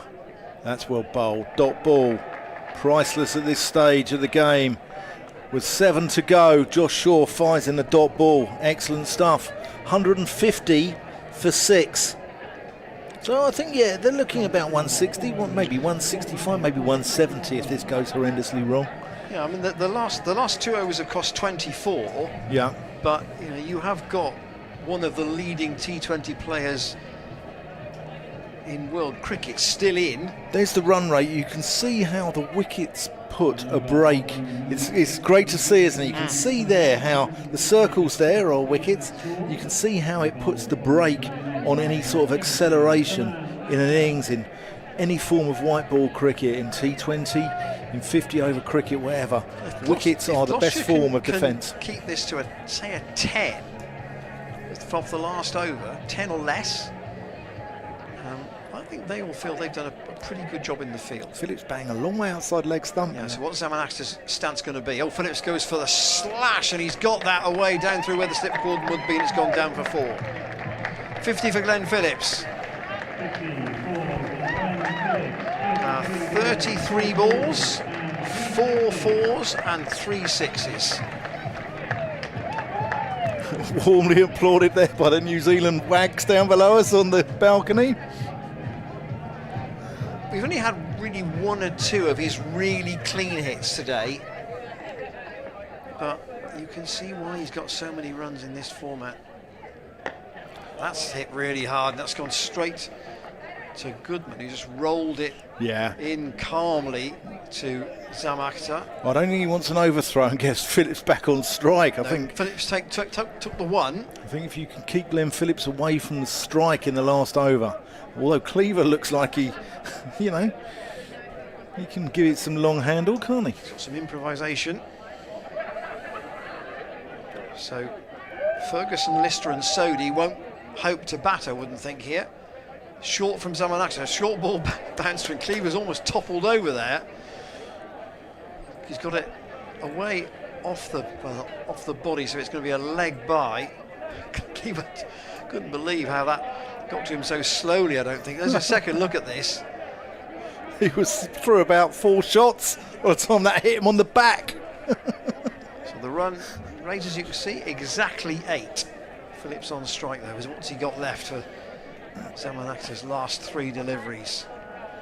fine leg again is up to allow them to put long on and long off back. 2 out on the leg side, 1 on the offside. Back to Phillips, he's fired it again in his pads. They'll look to get 2 here. It's a chase round for Will Nation, they'll come back for a couple.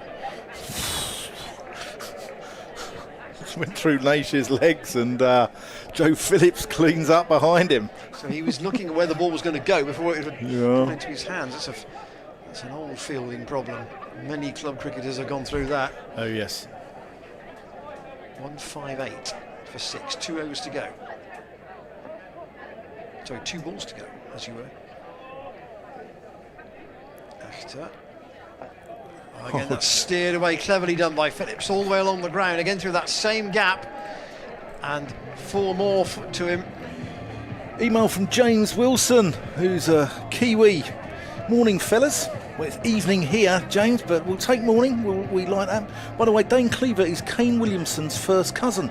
Plays for Central Districts in the North Island, in the central North Island. Dean Foxcroft was the leading run scorer in the domestic scene. Best not judge him from his batting tonight. He plays for Otago Volts. And Cole McConkie is from Christchurch and captains Canterbury. So here's Phillips to face the last ball. And he's clubbed it straight down the ground for 6. That's the crowd catch. Well caught, that man in front of the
Welcome back to the Seat Unique Stadium. Umpires Shanmugam and Newell leading out the New Zealand team, who have 168 for 6 to defend against a very comparatively young and inexperienced Gloucestershire side. And that will be emphasised by the two youngsters coming out to bat at the top of the order. Joe Phillips is 19 years old and Tommy Borman is 18. So, big evening for them. At least Joe has played in a first team T20 game, sorry, first team List A game, as you were, and 2 first class matches, including getting an 80 against Worcestershire up at Cheltenham. But for Borman, this is his first team debut in any format. So we're going to have Ben Lister opening for New Zealand from the Ashley Down Road end. Tommy Borman made his name really playing in village cricket. I say village cricket. Dumbleton is a very serious village about its cricket. They won the Village Cup in England last year. Borman played in the final at Lord's, got 71. Yeah, he's a good player. And he's at the non-striker's end for this first over. Yep, so Lister. Oh, bit of movement there, bit of away there. Actually went off the pitch, didn't it, rather than just going on with the angle. So Phillips is in at slip. 10 T20 internationals. I'm looking forward to watching Lockie Ferguson for New Zealand. He's got genuine pace. Saw him play for Derbyshire a few years ago at Lord's and I thought he was rapid. Here's Lister coming in past umpire Shanmugam, and Gloucestershire are underway. Phillips just works that one into the onside for a single. As the ball comes in to New Zealand keeper, is that Cleaver? It is Cleaver. Cleaver. Third man and fine leg up inside the circle. If you're joining us from New Zealand, we love to hear your emails as well. Drop us a line. There's our email address about to come up on the screen after this ball from Lister.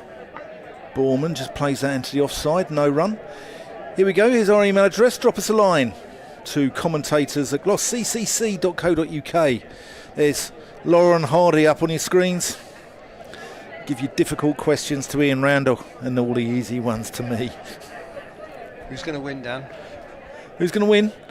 I think New Zealand will win, but I think it's been a very good effort here from Gloucestershire. I think they've showed a lot of heart, a lot of spirit. That's chopped away there. Borman's underway. One more to the total.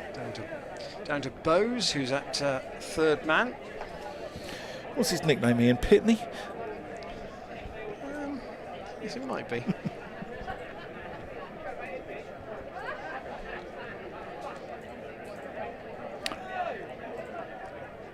Lister is like a tall, rangy left armour.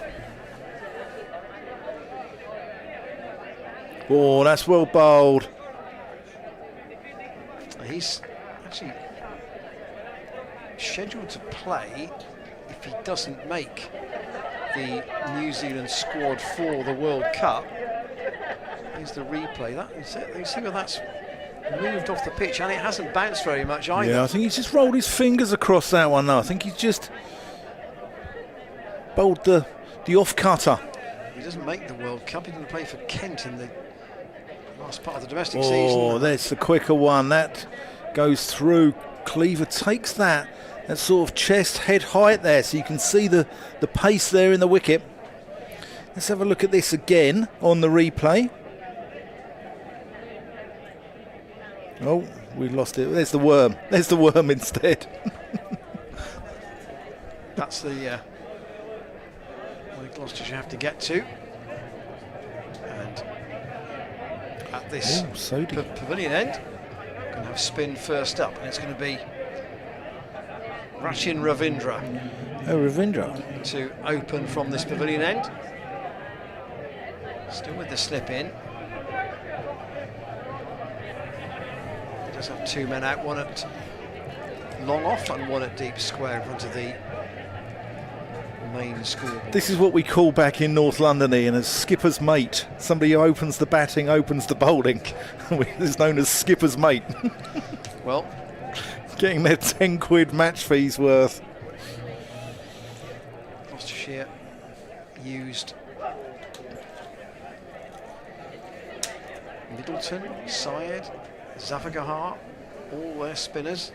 So here is Ravindra. It's tossed up and played back. A peel there from behind the stumps, like pad first maybe? Borman thought he'd played it cleanly enough. Here's Ravindra again, and Borman goes to the big hoik away, and he's got that cleanly away over mid-wicket for 6 runs. That's a big shot. And the youngster will feel much better about things, having got that one right out of the middle. We've got James Healy's nephews in here. They're not on work experience, they've just come to have a look. They're dancing along to the music there. It's great to see. And applauding the shot too. You do know, lads, that you've got to make Ian Randall's coffee later on. Borman goes down the ground again. That might be 6 more. He's got just about enough on that, and it's gone away over long on towards the pavilion for a second 6 in this second over. The first one probably hit a bit cleaner than that one, but he got enough on it, and it sailed away towards the Gloucestershire dugout. And now a chat between Sodhi and Ravindra. What are they going to do? They're going to move the man to long on. So he's going to go to orthodox mid-off. Borman giving New Zealand something to think about here. McConkey has come round to mid-on. The slip's out already as well. Phillips in at mid-wicket. And that's the sensible thing to do, of course. Having got the 2 big shots in the over, you play the next ball, if you have to defend it, with caution.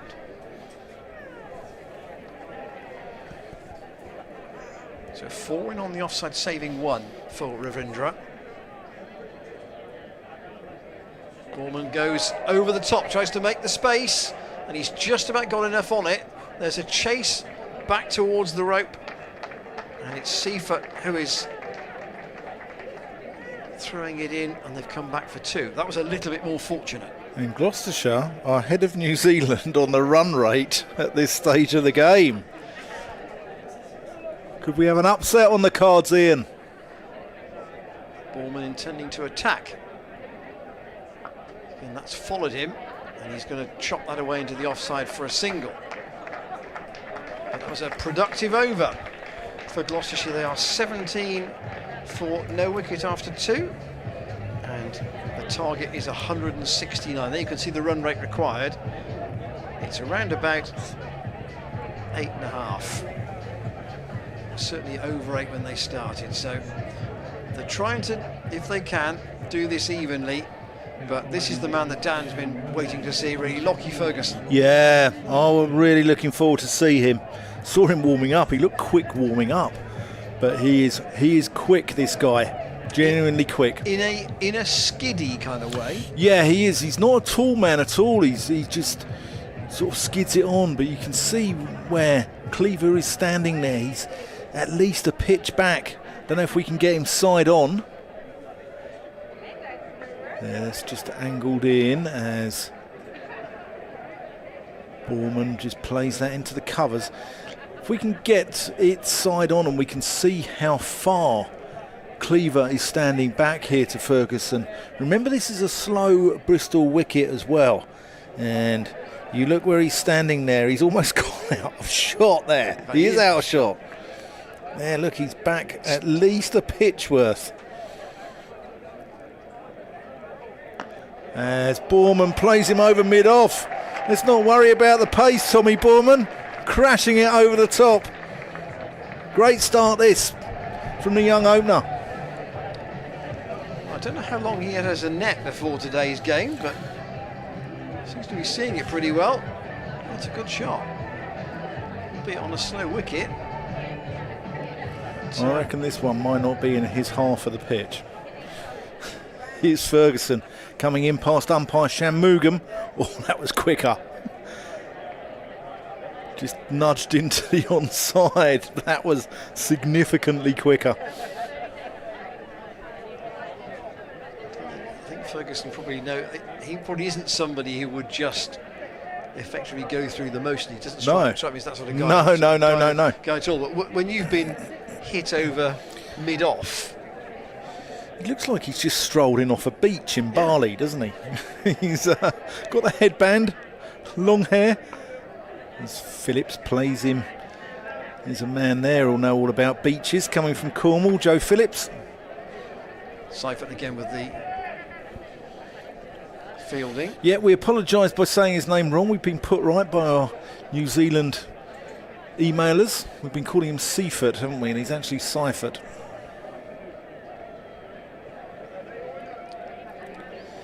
Here's Ferguson approaching the crease. Phillips plays him out to mid-off. Quick run, and they get home quite easily. It could be overthrows here. There's just one. Two New Zealand fielders collide there.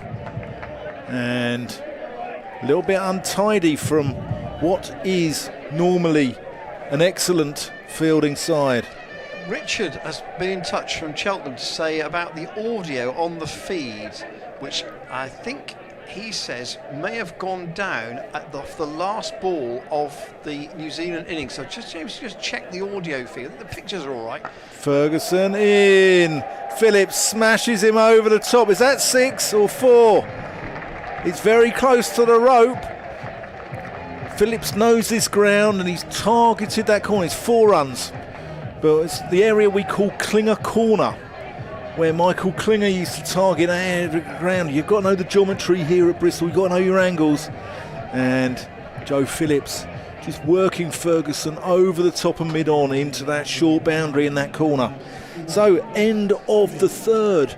28 for none at this stage. New Zealand were 20 for 1. Ian Randall, what's going on? What is happening? What is happening? And with cricket going on, Dan, last time I checked, Ravindra, 1 over for 15, unsurprisingly, has been replaced. And we're going to see Ish Sodhi from the pavilion end. Nearly 100 T20 internationals to his name, so, and north of 250 wickets. So this might be a different challenge in terms of experience. Borman to get too excited here, but he's still going to use his feet, backs away, tries to club him past mid-off. Magnificent light. Look, the flats are all lit up here at Bristol. The floodlights are on. This is a picture. Sodhi to Tommy Borman. And he's gone aerial once more. Now that's gone over the top of the fielder. He's running back, and it's very well taken by Will Young. It's well judged, and Borman's out for 21. He tried to go over the fielder at mid-off, but Young judged that very calmly. Not easy coming over your shoulder, but Borman's angry he's got out. But he's shown a few shots there, and people perhaps who hadn't seen him before will say, boy of some ability there. And remember, he's only 18 years old, and his departure means a chance for Will Naish, who's been playing some second-team cricket both at Kent and at Glamorgan in recent weeks when there's been the opportunity to do so. Yeah, fantastic little cameo there from Tommy Borman. Really good to see. Look at the ground there. The sun's just catching the flats there, but the floodlights are on. And they say here there's a group of pylons just over the flats there. You can probably see them in the distance. And that could almost be a drawing, couldn't it? when that fourth one disappears, we know that there's rain on the way. But tonight's a day-night game, so that fourth one probably will disappear in about the next half an hour. So, Naish to take strike, 5 on the offside for Sodi, all saving the single. Googly. Naish didn't read that at all, and he's got through to the other end, and Joe Phillips back on strike. 29 for 1. Leg spinners often welcome a batter to the crease with a googly these days. It seems to be the go-to, doesn't it? Adil Rashid does it for England a lot. And also when they're bowling at left-handers as well, they bowl the googly, because left-handers try and spin them to, swing them to leg. So here's Sodi, and Phillips clips that up to long on, where Cole McConkey does the fielding. It does seem to be de rigueur for the leg spinners these days. It seems to be the trend, the fashion. So New Zealand 168 for 6, and in their innings, Glenn Phillips 65 not out. Hit the last ball for 6 appropriately. Naish has steered that down to Ravindra at short third man. There's a big Off gap. the mark. There's a big gap at backward square here. If you want to go against the spin and sweep, we've taken 8 tips from Ollie Price. There is a big gap The impression I get is that at backward square, deep backward square. I don't think Phillips is a sweeper. So that's very full, but it's in at his boots, so he's got to steer it out on the leg side and just take one to Glenn Phillips at mid-wicket. So a successful over for Sodi. His first over, only 4 off it, and the first wicket that of Tommy Bullman for 21. The target, as you can see on your screen, 169. There are some people ambling around the Kennington Avenue side of the ground. They're just keeping an eye on the ball, as you always have to do, of course. In these situations, Ferguson's only bowled the 1 over. It went for 11, so Lister is back at the Ashley Down Road end.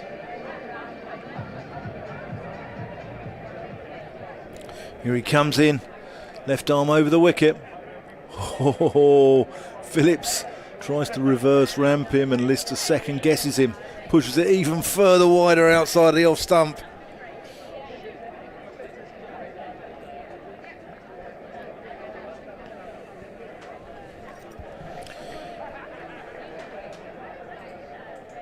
Thank you for your emails this evening. Up the wars.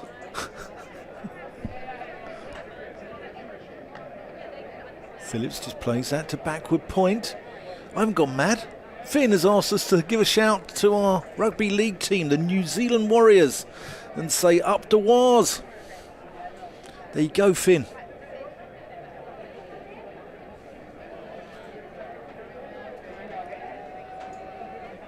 And good evening to Ethan, who's in Wellington, where it's cold and wet, he says. Lister. Smash. That's a gorgeous shot there, Joe Phillips. He's very strong through the offside, and that's a really good shot. He's a lovely lad, Joe Phillips. He really is. Anyway, Ethan's been in touch, Ian, and he's got a very good question for us. Pie or bacon and egg muffin for breakfast? I'll go bacon and egg muffin. Yeah, that probably would as well, Yeah. actually. So a little bit of ketchup or brown sauce? Oh, no, ketchup. Ketchup, likewise. So Yeah. based on what you've seen of the Kiwi squad, what are you thinking about the upcoming matches against England, he says? Phillips crunches that one into the car park. It goes 1-2 bounces, almost hits the Greek stall out there in the car park.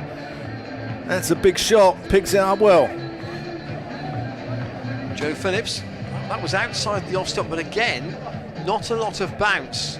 Well fielded there by that gentleman on the... Yeah, one hand, one bounce, one hand. Yeah, I'm not sure. Dressing room cricket. Looks like he had a pasty in his hand. Yeah, and didn't spill a drop. Like Ethan, he might have had a bacon and egg McMuffin. Or a pie. Just one there. Good work there by, good fielding. Glenn Phillips there, isn't it? It is. Yeah, great fielding.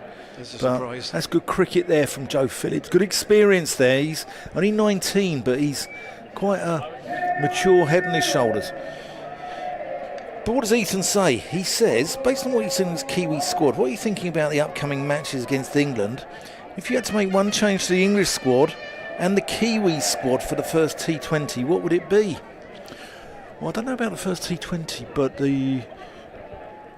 Harry Brooks, it's the 50 over cricket, isn't it? Where Harry Brooks not in. Naish just drops that down at his feet. I mean, they brought Ben Stokes in, Harry Brooks missing out. They've got Jason Roy in that side, and I think he's a bit of a lucky lad to be in that side ahead of Harry Brook. As for New Zealand, you can't tell from this side really, Ethan, but Carl Jameson will come into that side, won't he? Because, he's got, he had a good day at Worcester the other day, and I think, Carl Jameson will be the man. Where's Kane? Kane's here, isn't he? He's here, still doing rehab, I think. Yeah, Kane Williamson's a shoo-in, isn't he? You play him in any format of cricket. So here's Ferguson changing ends, and that's it by Joe Phillips on the full, out on the offside. He's just got a bat on that. Ferguson almost thought he got through. I think, for me, Ethan, I suppose it's the same with any tournament situation. All you want is your best players available all the time. You don't want one of the bowlers breaking down, for example. Yeah. No, exactly. In particular. Thanks for your email. Slashed 6 by Will Naish. Where's that? Has that gone for 6? It has. He's just thrown the kitchen sink at that. I'm not sure he's really known. It's almost to close your eyes and hope in a way, because this is really fired in, and he's got it off the outside half of the bat, and it's flown down to that short straight boundary. That third man in front of the apartments for 6. Thanks for your emails anyway, Finn and Ethan. Hope Wellington, it's always windy Wellington, isn't it? Hope it warms up there for you, mate. 50 for 1. Oh no. Ferguson's almost bowled Naish. Ferguson can't believe it. Look at him. The full one. So he thinks he's got through the last delivery, and it's gone for 6 off a thick edge. And here, he's beaten Naish all ends up. I tell you what, this is an expensive over. Is that drizzle coming in? I hope not. I think it is. I think it's raining. There are one or two people. Oh, there it is too. One of the people just reaching for Coates. Steered away by Naish. No run. I wonder what the. That's the 50 up there as well. Yeah. So we're in the. This is the last over of the power play. Hopefully this will be only fleeting, and the umpires will still consider. The crowd aren't moving, are they? No. There's a few umbrellas going up, but they're not moving, which is a good sign. It may just be literally a 2-minute shower. Short and pulled big by Naish, away over. That's a massive hit into the mound stand. That's the longest boundary on the ground. Will Naish. And you will not see a much bigger hit on this ground. Not only tonight, but on any night than that, because that pitch is quite a way over to the Kennington Avenue side. That's got to be a 100-yard hit off Lockie Ferguson by Will Naish.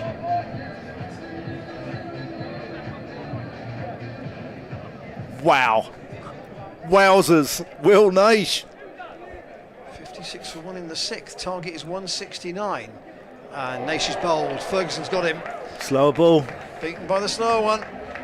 Naish slaps his bat in frustration. He goes for 13, and it's 56 for 2. Good little cameo though. The only thing I worry, this Gloucestershire side are batting a little bit top heavy, aren't they? And Zafar Gahar is coming in at 4. He normally bats at about 8 in the first 11. So Be interesting to see, but he can give it some long handles. Zafar, he's not a whacker. He's a proper bat. He very strong through the covers and through the offside, isn't he? Zafar, understandably, in a lot of T20 cricket, he doesn't get the chance to bat very much. So this is an unusual situation for him when he's got potentially a long period where he could bat. But Ferguson has bowled 2 overs and taken 2 for 24. Sorry, 1 for 24. And we're going to see Ravindra back with the power play having been completed. Both sides 56 runs on the board after 6 overs. Gloucestershire 2 down, New Zealand 1 down. Phillips needs to hang about a bit here if he can. Joe, that is. Change of bowling. It's just gone down the leg side. Is that going to be a wide? Is Ravindra back into the attack? No, I think he got something on it, didn't he? Oh, that is a low-flying helicopter as a leg by. That is a very low-flying helicopter there. Maybe try and get a free entry. I think the Dan Porter, the Gloucestershire marketing manager, should be charging them for a ticket. That plane, that helicopter is so low. Where's that going? Is that an air ambulance going to Southmead Hospital? Zafar playing that into the offside. No run. It's coming down in that sort of direction by the look of it. We will find out for you. I'm sure you're all intrigued. It's the Dorset and Somerset Air Ambulance. Zafar chops that one away behind square, picks up a 1. Dorset and Somerset Air Ambulance. So I think that might be going towards the hospital in that direction.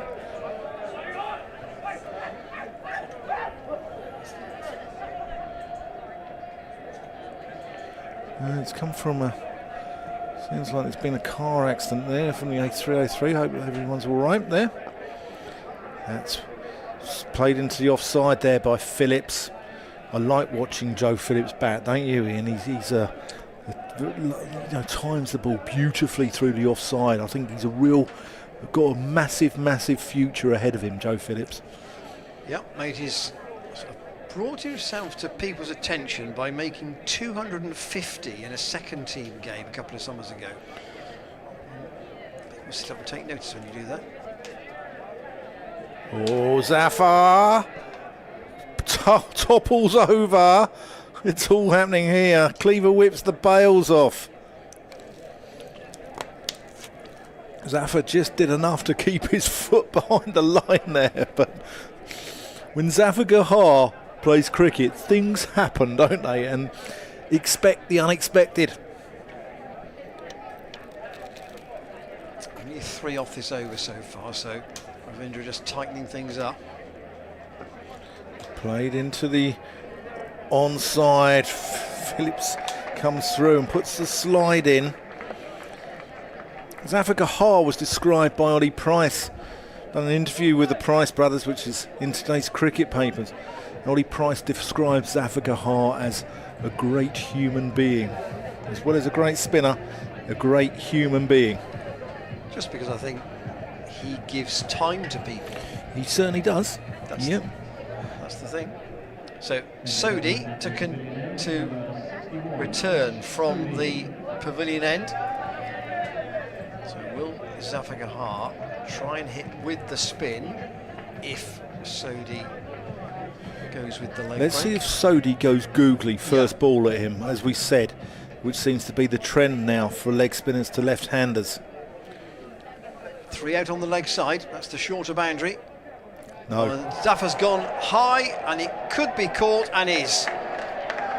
On the rope, the trap was laid and Zafar pulled it high into the deep on the square leg boundary, but didn't get enough on it, and the catch comfortably taken, and Zafar goes for 2 and Gloucestershire are 60 for 3. Phillips is still there on 22, Is that Will Young out there? But he needs some support at No. the other end.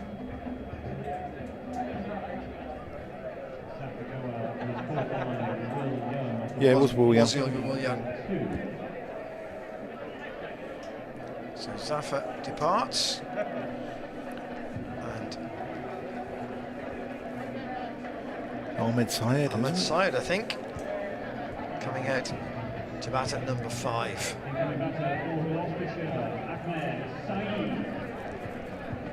He looks I would say a real competitive young cricketer. Got a bit about him, isn't he? Got a little bit about him. I like that. 18 years old. 40 odd against Kent in the second 11 a few weeks back. But again, this is the group that Dan was talking about. Yes, you got Ollie Price, Tom Price, Ben Charlesworth, Zaman Akhtar in and around the first team at the moment, but you want the group following on, being brought through, and Saeed, one of those. That's right-handed to face Ish Sodhi. And that's off the pad out on the leg side. That was the googly. See if we can see a replay of that. This is where New Zealand will look to tighten this up. Yes, there was a bit of a blitz at the start, but Sodhi's an experienced operator, and Syed has got that away to short fine leg. Ben listed as the fielding side, off the mark. Be interesting to see how these youngsters do here. Joe Phillips 19, Ahmed Syed 18. They're trying to chase this evenly, aren't they? They're trying to go at 8 and over all the way through. Yeah. Even if it means they do lose wickets. Joe Phillips manoeuvres that to the leg side. Glenn Phillips does the fielding. Joe takes another single.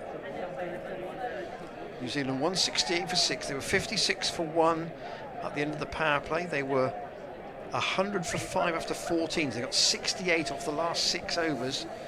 Phillips got a big slice of that. Saeed waits for Ish Sodhi. On his club that in the air, and it's taken at short cover. Catch Glenn Phillips. to Will Young again. No, Glenn Phillips, wasn't it? And Oh, no, it Saeed is Will Young. clips a comfortable lobbed catch to Ish Sodhi, and he is proving at the moment the difference for New Zealand. He's now taken 3 wickets of the 3 of the 4, and Gloucestershire are 62 for 4. Josh Shaw, what can he do? This is kind of what we feared might happen after the initial blast, if you pardon the pun. And Josh Shaw in at number 6. He's got runs in first-class cricket this season, but again, in T20 terms, he's hardly batted in his career. Yeah. So this is unexpected territory for him. He did well in the game here against Durham. He got a couple of 40s, didn't he? One in each innings. That was in the championship. And he took Axar Patel from New Zealand, who got 10 wickets in that game. He took him to the cleaners a little bit, didn't he? Put him into the mound stand. And the game played much further over the square. Axar Patel, I thought, was superb in that game for Durham. So Sodhi has 3 for 5 here at the moment. Yeah. 3 for 5 off 2 overs. He's making a difference in a T20 game. And he has done exactly what he's done for a large part of his career at international and domestic level in this format. 62 for 4 after 8 overs. And it's the wickets column now that is the challenge for Gloucestershire, isn't it, Dan? Yeah, it is. I mean, I think what they need to do is just rebuild, nudge it around for 1s and 2s, and just rebuild for 5 overs. And if they can take That's what Joe Phillips was looking to do there. If they can get the score, up around 95 after 13, they've got a chance. But if they just try and screen boundaries here, they take the risk. Phillips using his feet, plays that one out to long off. Pleasant looking shot. I certainly know he wasn't at the crease very long, only 13 balls, but I think we saw enough that Tommy Bourman can cleanly strike a ball in white ball cricket. Yeah, I like the look of him. I like the look of Will Naish. Really like the look of Joe Phillips. That's, I think, just an arm ball there that just was outside off stump, and Josh Shaw clubs it out into the offside. It was in the air for a while. Cry of catch it. Yeah, it was in the air for a while, but there is quite a long gap though between the edge of the circle and the boundary on that side of the ground. It was okay. That's short, and Phillips misses out there. Can only pick out Lockie Ferguson at extra cover. New Zealand only used the 4 bowlers so far.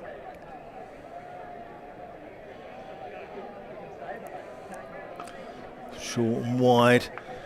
Phillips plays that out to deep cover. Glenn Phillips is patrolling that area. Yeah, as he so often did for Gloucestershire.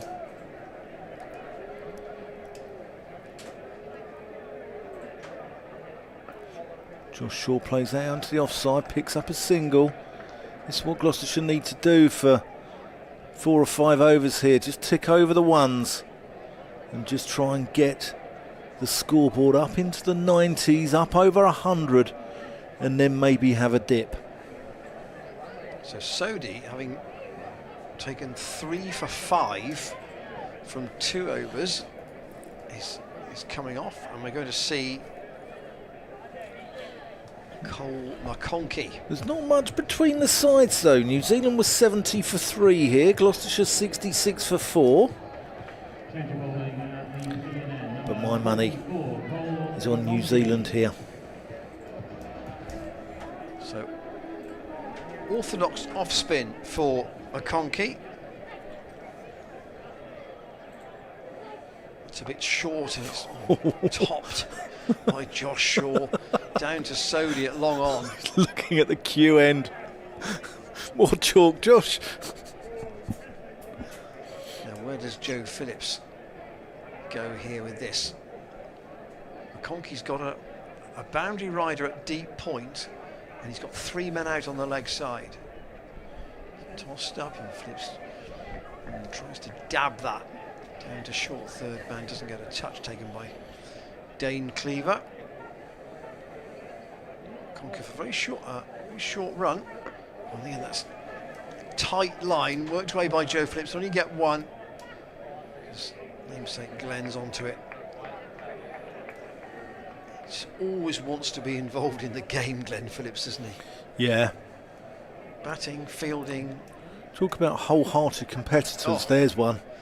Lockie Ferguson's come across to the leg side for Josh Shaw, so Shaw goes down the ground to long on instead. Goes back into his crease, just forces that for a single. Please say that. Yeah, Dean Foxcroft down at long off in front of us. He might get a bowl. Round the wicket, McConkey, and Joe Phillips goes back into his crease. All he can do is force it to Ish Sodhi at long on.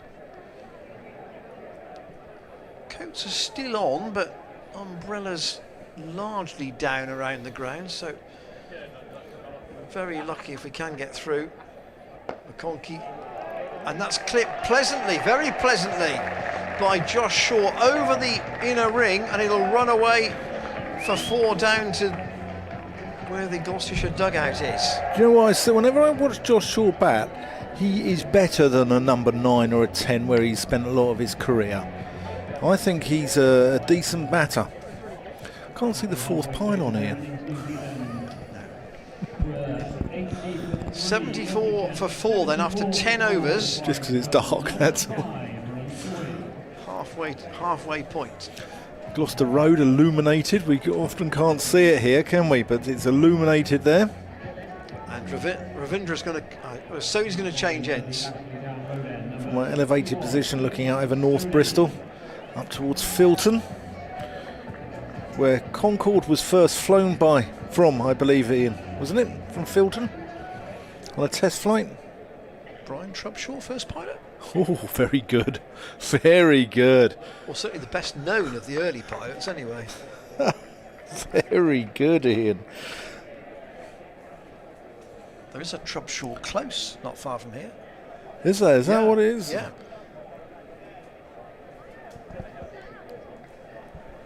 Sodi's come in from the Ashley Down Road end. Shaw plays that out to mid-wicket, goes one bounce and they keep it down to one. Has he got Lockie Ferguson's? Both, there's two 61s on the pitch. Yes, Ferguson is wearing Sodi's number. Yes, correct. Okay. I don't know why Ferguson hasn't got his own shirt. You don't like that, do you? You're not a fan of that? I'm not a fan of that. No. It's a nightmare for us commentators.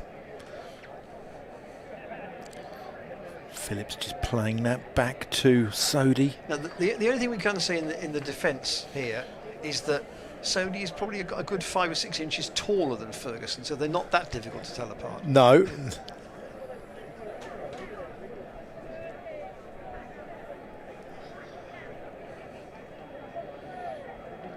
Smashed back down the ground. Joe Phillips, that's a gorgeous shot. 4 runs from the moment it left the bat there. 80 for 4.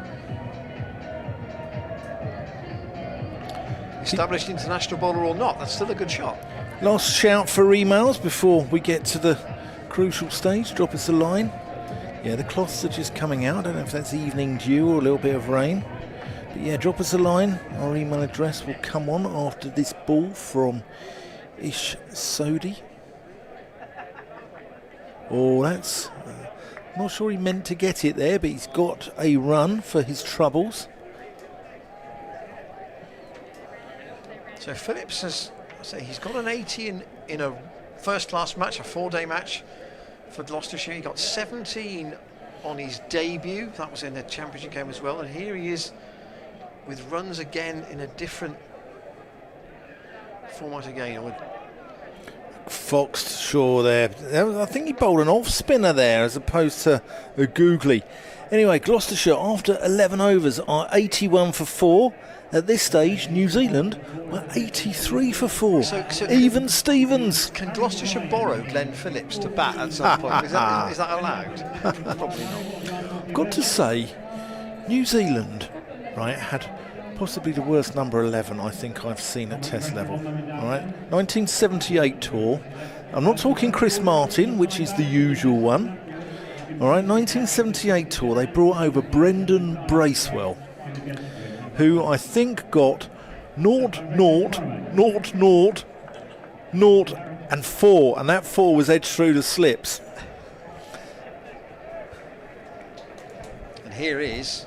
No, I don't think he's gone Peter Such. He was poor. No. Yeah, well, he wasn't great. So here we have, talking of commentator problems, we've got Phillips to Phillips here.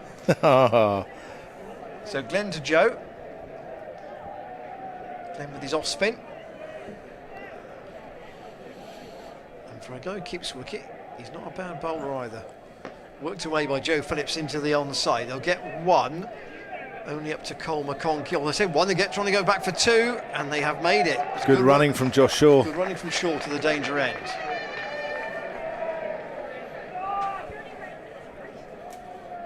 Yes, I don't. It would take something quite special for New Zealand to be in a spot of bother here, but Gloucestershire are putting up a spirited show, particularly this young man, Joe Phillips. Drives Glenn, namesake, back down the ground for 1, up to Foxcroft, who is at long off. Yeah, good job Glenn Phillips got something on that, because that was hit with such venom. I think that might have reached the boundary before long off or long on could have got to it. Foxcroft's quite straight here though at long off, but I still think that it would have beaten him. Shaw waits for his former Gloucestershire teammate and finds the gap on the offside, but there is a boundary rider at point. And we'll just pick up one. So Shaw into double figures.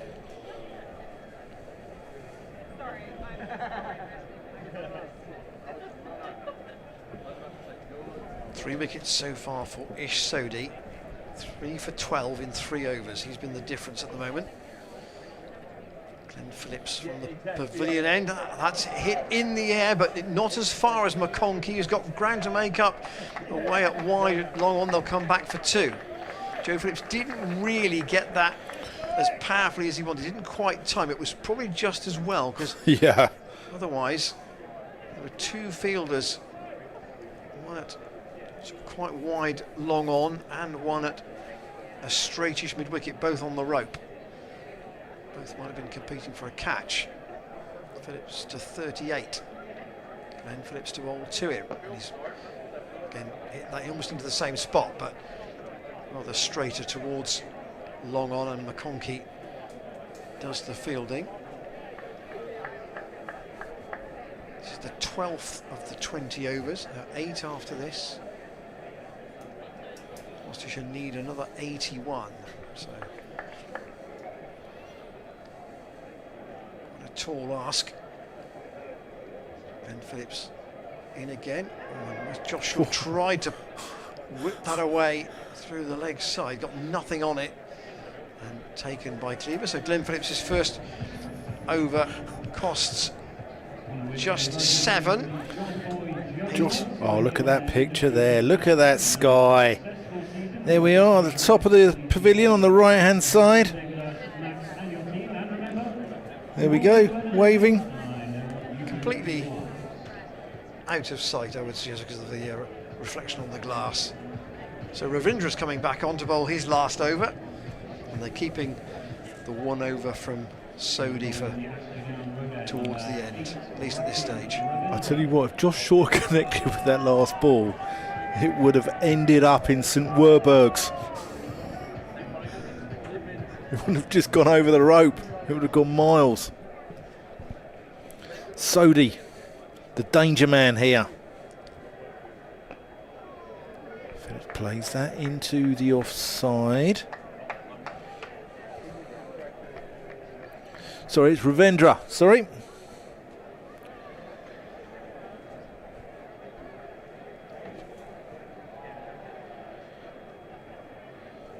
I'm right saying Sodhi's the danger man though, but it's not him coming on to bowl. That's gone up in the air. Shaw has gone, perished at long on, and he has to depart for 10. Ravindra doing the damage. Shaw trying to target that short area of the ground, and goes Gloucestershire 89 now for 5. And New Zealand's catching has been as reliable as you would expect. The one awkward one was the one that Will Young took coming down over his shoulder. That was the one awkward one, but apart from that, it's been fairly straightforward. Will Young again. He's got 4 catches tonight. And Josh Shaw has to leave right now. Safe as houses. So here's Dom Goodman in at number 7. He can bat.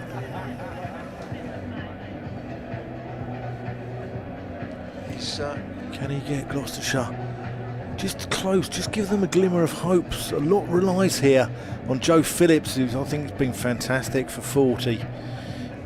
Run a ball more or less, isn't it? Yeah, I mean, I'm surprised. 34 balls. Goodman has come in above Ed Middleton actually, but he's a little bit more experienced in terms of first team cricket, so captain's prerogative perhaps.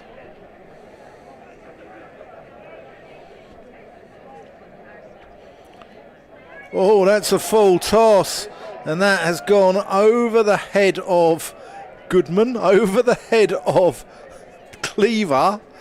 It's got to be close to being a no ball there, actually. Should have ended up in the car park, but you don't expect to get them first up, do you? Oh, that was borderline. Goodman's a tall man that probably saved Ravindra.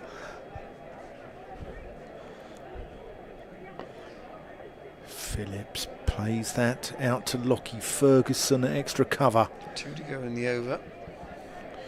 Yeah, Gloucestershire now just starting to get above 10, isn't it? Oh, Phillips tries to fiddle that one fine. It's now starting to get above sort of 10s. Once it goes up over to a ball, it starts becoming very difficult, doesn't it? Particularly against an international side. Yeah. Smashed Phillips, 1 bounce, 4 runs. Decapitates the side screen. Nice shot. So we've had a Phillips dominate the New Zealand innings, and we've got a Phillips dominating the Gloucestershire innings. And this young man's done enough this season, from the limited amount we've seen him in first team cricket, to suggest that he's one Gloucestershire want to keep hold of. After 13 overs, Gloucestershire are 94 for 5. After 13 overs, New Zealand were 94 for 5. And they had a Phillips still in, and Gloucestershire have a Phillips still in. Oh, the symmetry. This is really pleasing our producer James Healy with his OCD. It really is. Perfect symmetry. So Cole McConkey's back into the attack. Just 1 over from Glenn Phillips. So McConkey to bowl to Goodman, who tries to reverse sweep. He's got very little on that, but just enough to get it over keeper Cleaver's head and to scuttle through for a single. Another Joe Phillips. We've got 44. It'll be quite a feather in your cap to get a half century here. Don't try and do it in the grand manner. McConkey into bowl 2. That's carefully played away. Sensible. Picks up 1. Out to deep point. And he will get a big hand, Joe Phillips, if he can get 5 more to his individual score. Yeah, I'm a big Joe Phillips fan. I really am. I think every time I see him, he impresses me. McConkey to Goodman. Swept, reverse swept. There is a man. Sodhi at probably one third there. man. There might have been one there, but Joe Phillips didn't fancy it.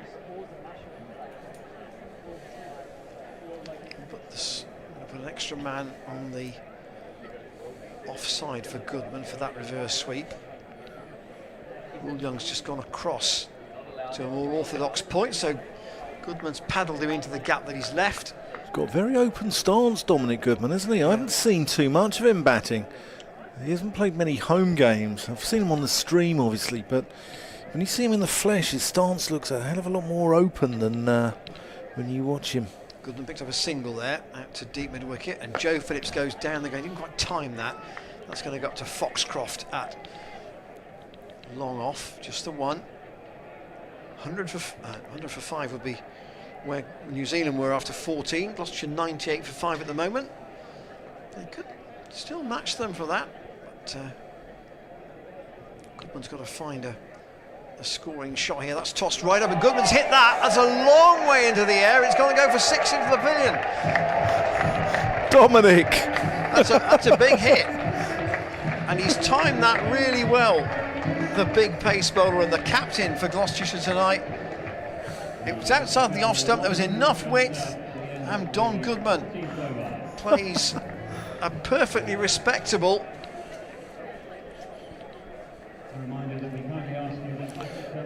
booming drive down the ground, and he picks up 604 for 5 after 14. This could be tight, Ian. Yeah. Remember, Sodhi has an over left. Lister has 2 overs left, and he is coming back at the Ashley Down Road end. I'm enjoying this. Been a really good game of cricket, hasn't it? The Bristol crowd been entertained. Just to confirm, Ravindra's final figures: 4 overs, 1 for 28. He's bowled out.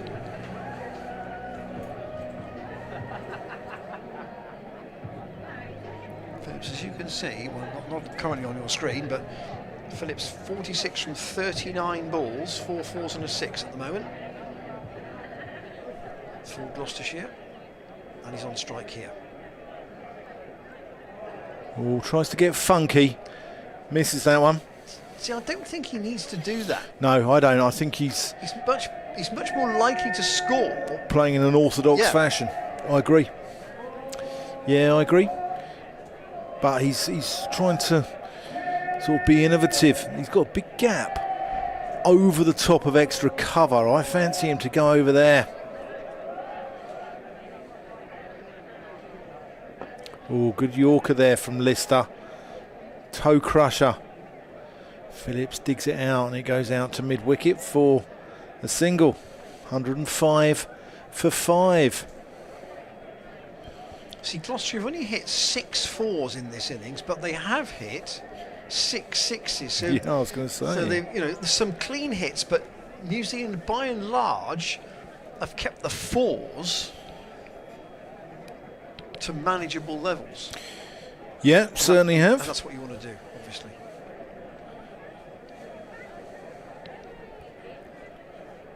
Lister in. Goodman slashes that one. Backward a point. They think about 2. It's a great return though. Guess who? Yeah, G. Phillips yeah. again. If there's a ball in the game he's not involved in, he probably wants to know why. It's just one of those ultra competitive cricketers who took probably one of the best catches Dan and I have ever seen in a white ball game at the Cheltenham Festival in 2021.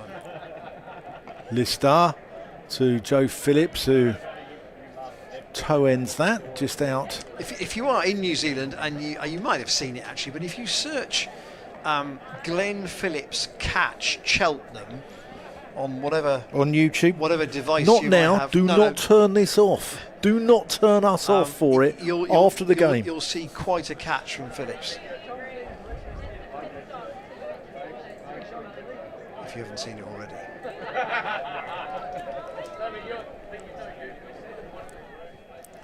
Lister in. That's gone over the top. Goodman luckily didn't get too much on that though. As it's gone out to long on for 1. Goodman's into double figures. That's Will Young again in prime position for and possibly another catch. He's got 4 already.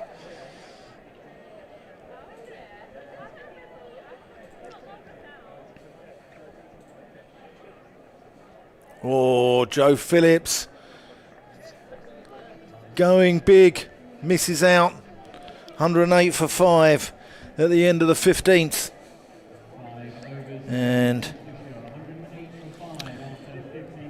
it's going to be a big ask to win this game from here. But it's been a valiant effort, hasn't it, from this young Gloucestershire side? It really has. They should take a lot of heart from this. It's 2 a ball now. Here we go. Here's the Glenn Phillips catch at Cheltenham. It was against Middlesex in a T20 game. Stevie Eskenazi, the batter. He's a backward point. Oh, look at that. Wowzers. Look at that. It's like Superman. Tremendous effort. And here he is, right on cue, coming on to bowl from the pavilion end. 5 overs to go, 61 required. What can Goodman do? You give Joe Phillips the strike with a single up to long on. Once again, McConkey does the fielding. Good player, Stevie Eskenazi, especially in white ball cricket as well. Won the BBL with Perch Scorchers, won the Big Bash, as did David Payne, part outside here at Gloucestershire. Glenn Phillips to Joe Phillips. Works it into the onside. He'll take 1. He won't get more than that. Once again, Ravindra in quickly. Well, somebody needed to try and bat through for Gloucestershire in this innings, and it looks like young Joe Phillips has done as best he could to keep the glue together. He and Borman went off at a fair old rate for the first wicket. Will Naish put 1 big 6 into the bandstand as well, but it's been harder since then. Glenn Phillips to Goodman. Clips that off his legs as well, but only one. Down behind square. Listed as the fielding. So Joe Phillips on 49. There's plenty of gaps on the leg side for the one that would bring him to a 50. And you get a good hand if he can make it. Still 371 on the offside for the off spinner. Oh, and he's trying to use his feet, and he could easily have been stumped by Cleaver there. He's just fortunate the ball's followed him.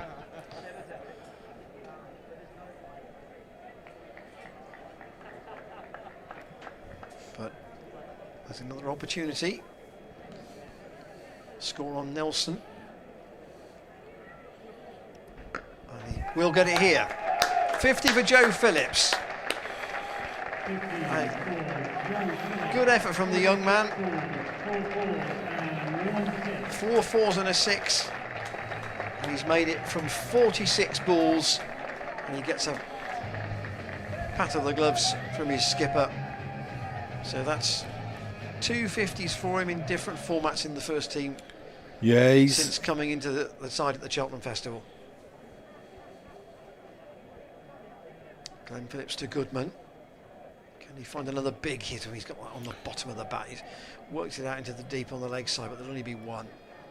And Chad Bowes throws in. So end of Glenn Phillips is over. 4 overs to go for Gloucestershire. They need 56. I suspect that's too many, but they've had a spirited go at this total of 169 to win. Yeah, I'm chuffed for Joe Phillips. He's a lovely lad. He's a real mature lad, but he's also got cricketing maturity. You know, you get some lads who've got cricketing maturity, but they're not that mature as human beings. But I think Joe is, you know, he's a really good lad, and I'm absolutely chuffed for him here. He's knocking on the door of the first team. He's not a million miles away. Last over from Sodhi. Yeah, here's the danger man. Where's Goodman going to put him? He's going to put him into that gap. Out on the leg side. Only for one though. Throw comes in from Seifert.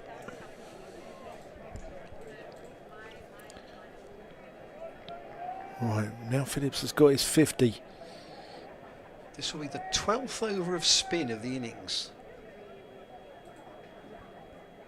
Oh, he's reversed that. 4, just 4. Thought he was going to go for 6 at one point. Touch of the Joe Roots there. Wasn't just a reverse sweep, it was actually a reverse pull, wasn't it, like Joe Root does. Just short of the rope. Innovative from Joe Phillips. It's just that's the thing with young batters of his age. Whether they're coached all the shots, they want to play all the shots. Yeah, and they as we said earlier, they play in a 360-degree arc, don't they? They play all round the ground.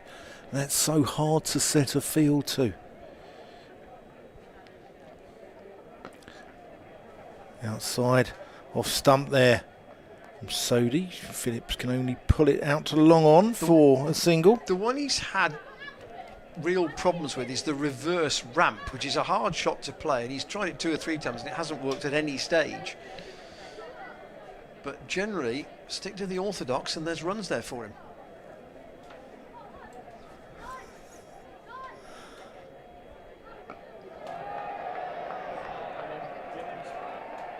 That's out.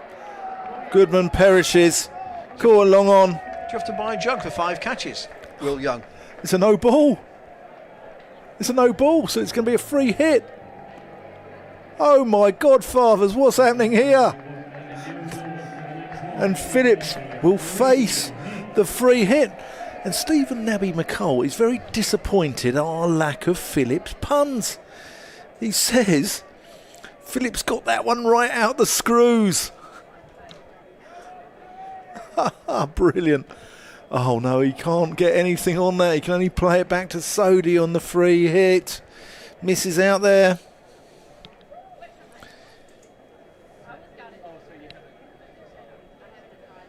Where's this one going to go? Watch out, Will Young. Well, delicately played, just runs it down. And that's a single. Got another email in as well from... Oh, Stephen again. He's in Dunedin. It's 5 a.m, 1 degrees, watching in bed. Oh, we had that earlier. We had that one earlier. A friend of mine lives in Dunedin, actually. That's up in the air from Goodman. Oh, that's a great effort out at point. They're going to come back for 2. Is Goodman going to make it? Yes, he puts the dive in. 124 for 5. New Zealand were 126 for 6. Oh, even Darren Stevens in. Yeah, Chad Boat's put a tremendous effort in to try and get that skewed shot from Dom Goodman into his hands with a dive at what was in the end backward point. Couldn't quite make it. That's the end of Sodi, 3 for 23 off his 4. So Ferguson's coming back. He's got 2 overs left. Lister's got 1 if they want it. That's probably the way they'll finish. McConkey and Phillips have both bowled 2 overs. Bowled 4 overs for 29 between them, to be fair, which has been a tidy effort. Nothing too loose. Bit of Jesse J on the mic as well, the Tom Price tag. So here is Ferguson to bowl to Joe Phillips. And all he's able to do is just steer that out on the offside. Also worth remembering that Glenn Phillips was still in and took 18 off the last over. And that has made a massive difference. What's coming out here? Goodman. What's he want? Change of gloves? Yeah. Yeah, change of gloves, he says. Looks like a very young 12th is running out there. Yeah, no, that. I think one of Dale Benkenstein's sons is here tonight. Okay. He's quick. Yeah, Runs, he was, scampers across the turf. He was taking part in one of the fielding drills earlier on. Here is Ferguson in the 18th over. Slower ball, not much bounce in that. And Goodman can do no more than nudge a single. That moved off the pitch as well, went away. So New Zealand have got a bit of a buffer here, you would think. Not that much, though. And if Gloucestershire get to somewhere but sort of to 20 runs short, I think most people will feel they've put up a very creditable display, even at that level. Oh, it's off the back of the bat, I think, from Phillips there. He's tried to squeeze it out on the leg side, and it's lobbed gently out on the offside, fielded by Sodi, and he's got 1 for it. Crowd of over 3,500 in here tonight. Well done, the Bristol public. And I think everyone wants to see New Zealand at the moment. They're playing good cricket, aren't they? Here's Ferguson sprinting in once again. It's Goodman on the pad. Phillips was already on his way, looking for 1 more. That was a leg by. But he may have been hit once by Joe Phillips, Lockie Ferguson, but I think once was probably as much as he was going to allow him. Yeah. There was 1 ball that was pitched up when he bowled from the other end, and Phillips really did climb into it. The next over has to be targeted with the short boundary at the Ashley Down Road end. That's steered down to 3rd man. They've got a man there. Joe Phillips can only get 1. They've got 3 men there. They've got a backward point, they've got a 3rd, and they've got a fly slip in as well. They're really protecting that angle of the ground, aren't they? And that's the short boundary on that side, on the Kennington Avenue side of the ground.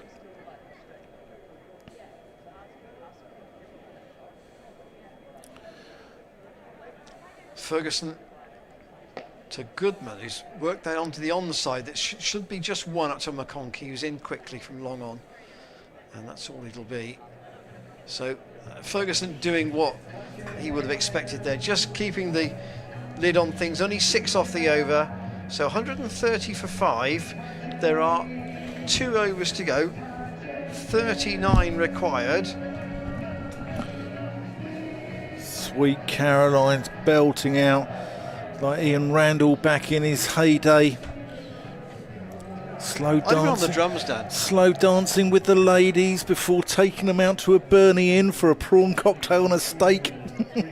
No, I'd been on the drums. Ah, yes. We found out you played the drums. Here's Lister. Oh, that's well bowled. Oh, he's bowled him. He's bowled him. That is a Yorker. Talk about death bowling. That is the death of Dominic Goodman there. What a Yorker. Look at this. Absolutely speared in. Just takes the leg stump. Great bowling. But a spirited effort there from Dominic Goodman, who goes bowled by Lister for 19. And I think it's been a really good effort this from Gloucestershire. Saman Akhtar is in at number 8. And just to say, as obviously this is the penultimate over. If you have joined us from New Zealand this morning, hope your Monday goes well as a result of perhaps watching the cricket with us. Yeah. And best of luck to your team for the rest of their tour over here. And I'm sure they will put up another good fight at the World Cup. Yeah, I echo those sentiments. Here's Lister. That's going to be a leg bye. Actors off the strike. Yeah, I agree with those. We've got some lovely emails in from down there as well, haven't we? From those good people on those 2 islands in the southern hemisphere. And yeah, they've kept us entertained. So thank you very much. And as I said, we wish your team well and we wish you well. And as I said earlier, if you don't feel like going into work today, just don't. Oh, that's down the leg side. That's going to be a wide. First wide, New Zealand have bowled. Yeah, their disciplines are very good, aren't they? Yep. You can see why they often end up in the latter stages of white ball tournaments, because they do, they've got a decent batting side. Their bowling is reasonable. They're very good fielding side, and they don't give much away. One no ball from Sodhi. You wouldn't expect to bowl one, actually. No. Here's Lister, who's nailing this right at the death. I think they're going to use him at the death in tournaments here if he continues to bowl like this, and I think he'll learn from the experience as well. He's 27. Not as young as he looks here. A bit like yourself. But yeah. And I say, he has been signed by Kent in theory to play in the last games of the championship. So, and he'll learn from that as well. Will he make the side? Kent maybe having to look elsewhere. Yeah. See, he's bowling really well. Another Yorker nailed. Phillips has been in a while, and Lister is giving a textbook display on how to bowl at the death here. Kent have got themselves a good one. Is that our friend the Chopper again?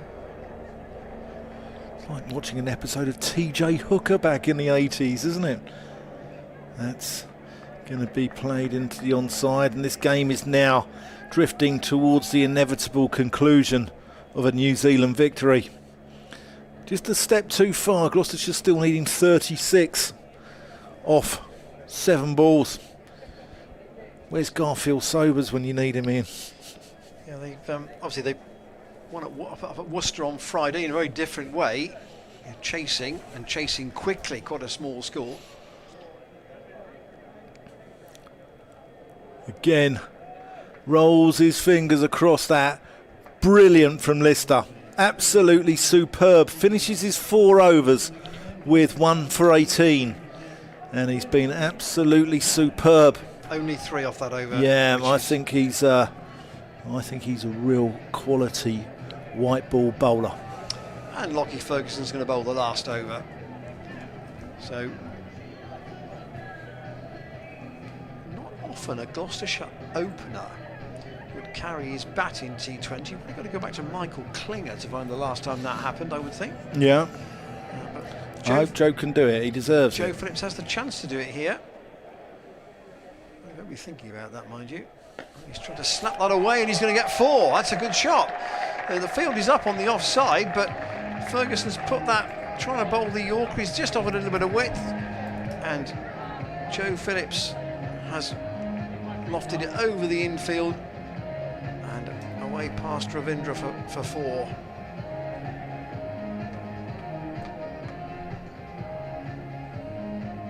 Chance he could make the highest score of the match, Joe Phillips. He needs 3 to do that. Namesake Glenn got 65.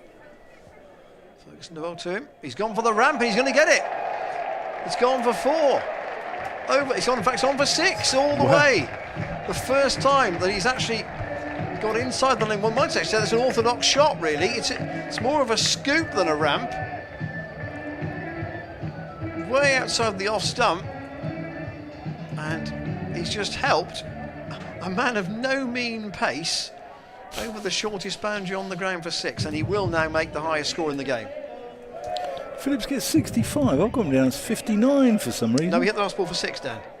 That was why. Very good. I'm glad you're awake, Ian. Yeah, but this is your second game of the day. That's the thing. Ferguson again. Oh, and he tries to play the same shot, and Ferguson deceives him with a slower ball, and he's angry. Just shows that even at this point, that competitive edge is still there. Oh yeah, oh yeah. They're professional cricketers. So the overall margin is going to be about 20 runs here, probably. Right, you might not have bopped to Sweet Caroline, Ian, but La Bamba, when you were a middle-aged man, came out. Ferguson again to Joe Phillips. Short, he's just chopped that away, and they're going to go for 1, and they will get it to backward point. So 144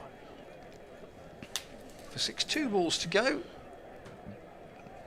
And I think if you'd have said to Dale Benkenstein at 5 o'clock today this was going to be how the match was going to pan out, I think he would be quite pleased with the effort from this Gloucestershire team. Ferguson, well, that's clubbed in the air, and that's going to be just short of McConkey. I'm sure he picked that up from Zaman Akhtar.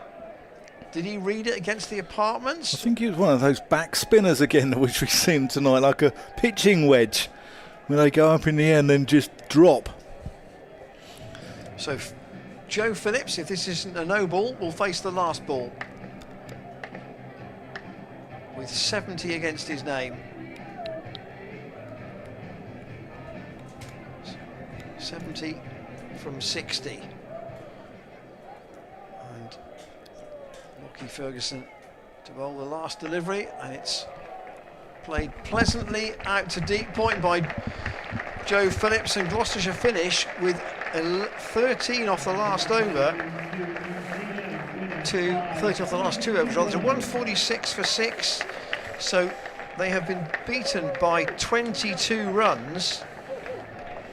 But I think, given that's a very inexperienced team, there is no disgrace in that at all. And in Joe Phillips, they've seen one of their young batters make more than half their runs. Yeah, no, Statement made. Fantastic effort from Joe Phillips. I've said all along, I've run out of superlatives for him. I said I'm a massive Joe Phillips fan, and tonight he's shown the wider public what he's capable of. The New Zealand bowling figures there, where Lister I thought was excellent. He was 1 for 18 off his 4. Offers a different angle, doesn't he? And I think he's superb. There you go. Ravindra 1 for 28 off 4. Lockie Ferguson a little bit expensive, got collared at times with his extra pace. But I think they need someone like Lockie Ferguson in their attack. Sodhi superb, 3 for 23 off 4. And then the 2 spinners, McConkey and Phillips. They went none for 17 and none for 12 off their 2. But the real star of the show here tonight in Bristol has been the young Cornish lad, Joe Phillips. Even though New Zealand have won by 22 runs, Joe Phillips has come out of this game with a hell of a lot of credit. He has. His namesake Glenn made 65 for New Zealand, 32 from Tim Seifert, and New Zealand got 168 for 6 in their 20 overs. 2 wickets for Dom Goodman, 2 for Ed Middleton, and in their reply, Gloucestershire 146 for 6 with Joe Phillips 71 not out. I think this young Gloucestershire side as well can take a hell of a lot of heart. I thought Dominic Goodman has skippered that extremely well. I think Ed Middleton has bowled pretty well, and I think there's some really, the future's bright here at Gloucestershire. I know it's been a little bit miserable at times off the pitch in the last couple of years, but you feel there's real light at the end of the tunnel. As for New Zealand, I think they'll go on and have a very, very good World Cup. And we thank you all for tuning in. I know it's very early in the morning. We've loved your emails, and you've been a fantastic audience. 4 T20s and 4 ODIs to come for New Zealand before they go off to the World Cup. Best of luck with those. For Gloucestershire, just a little matter of a 50 over semi-final on Tuesday. Join us on the stream for that. Richard Ray and Ed Seaborn will front the commentary from Grace Road at 2 o'clock on Tuesday afternoon. Enjoy your bank holiday Monday. It's been a good night for the club here in Bristol. The weather's just about played ball, and we've had some pretty good cricket to go with it. New Zealand have won. They deserve to win by 22 runs. We'll see you again soon. Join us on Tuesday at 2.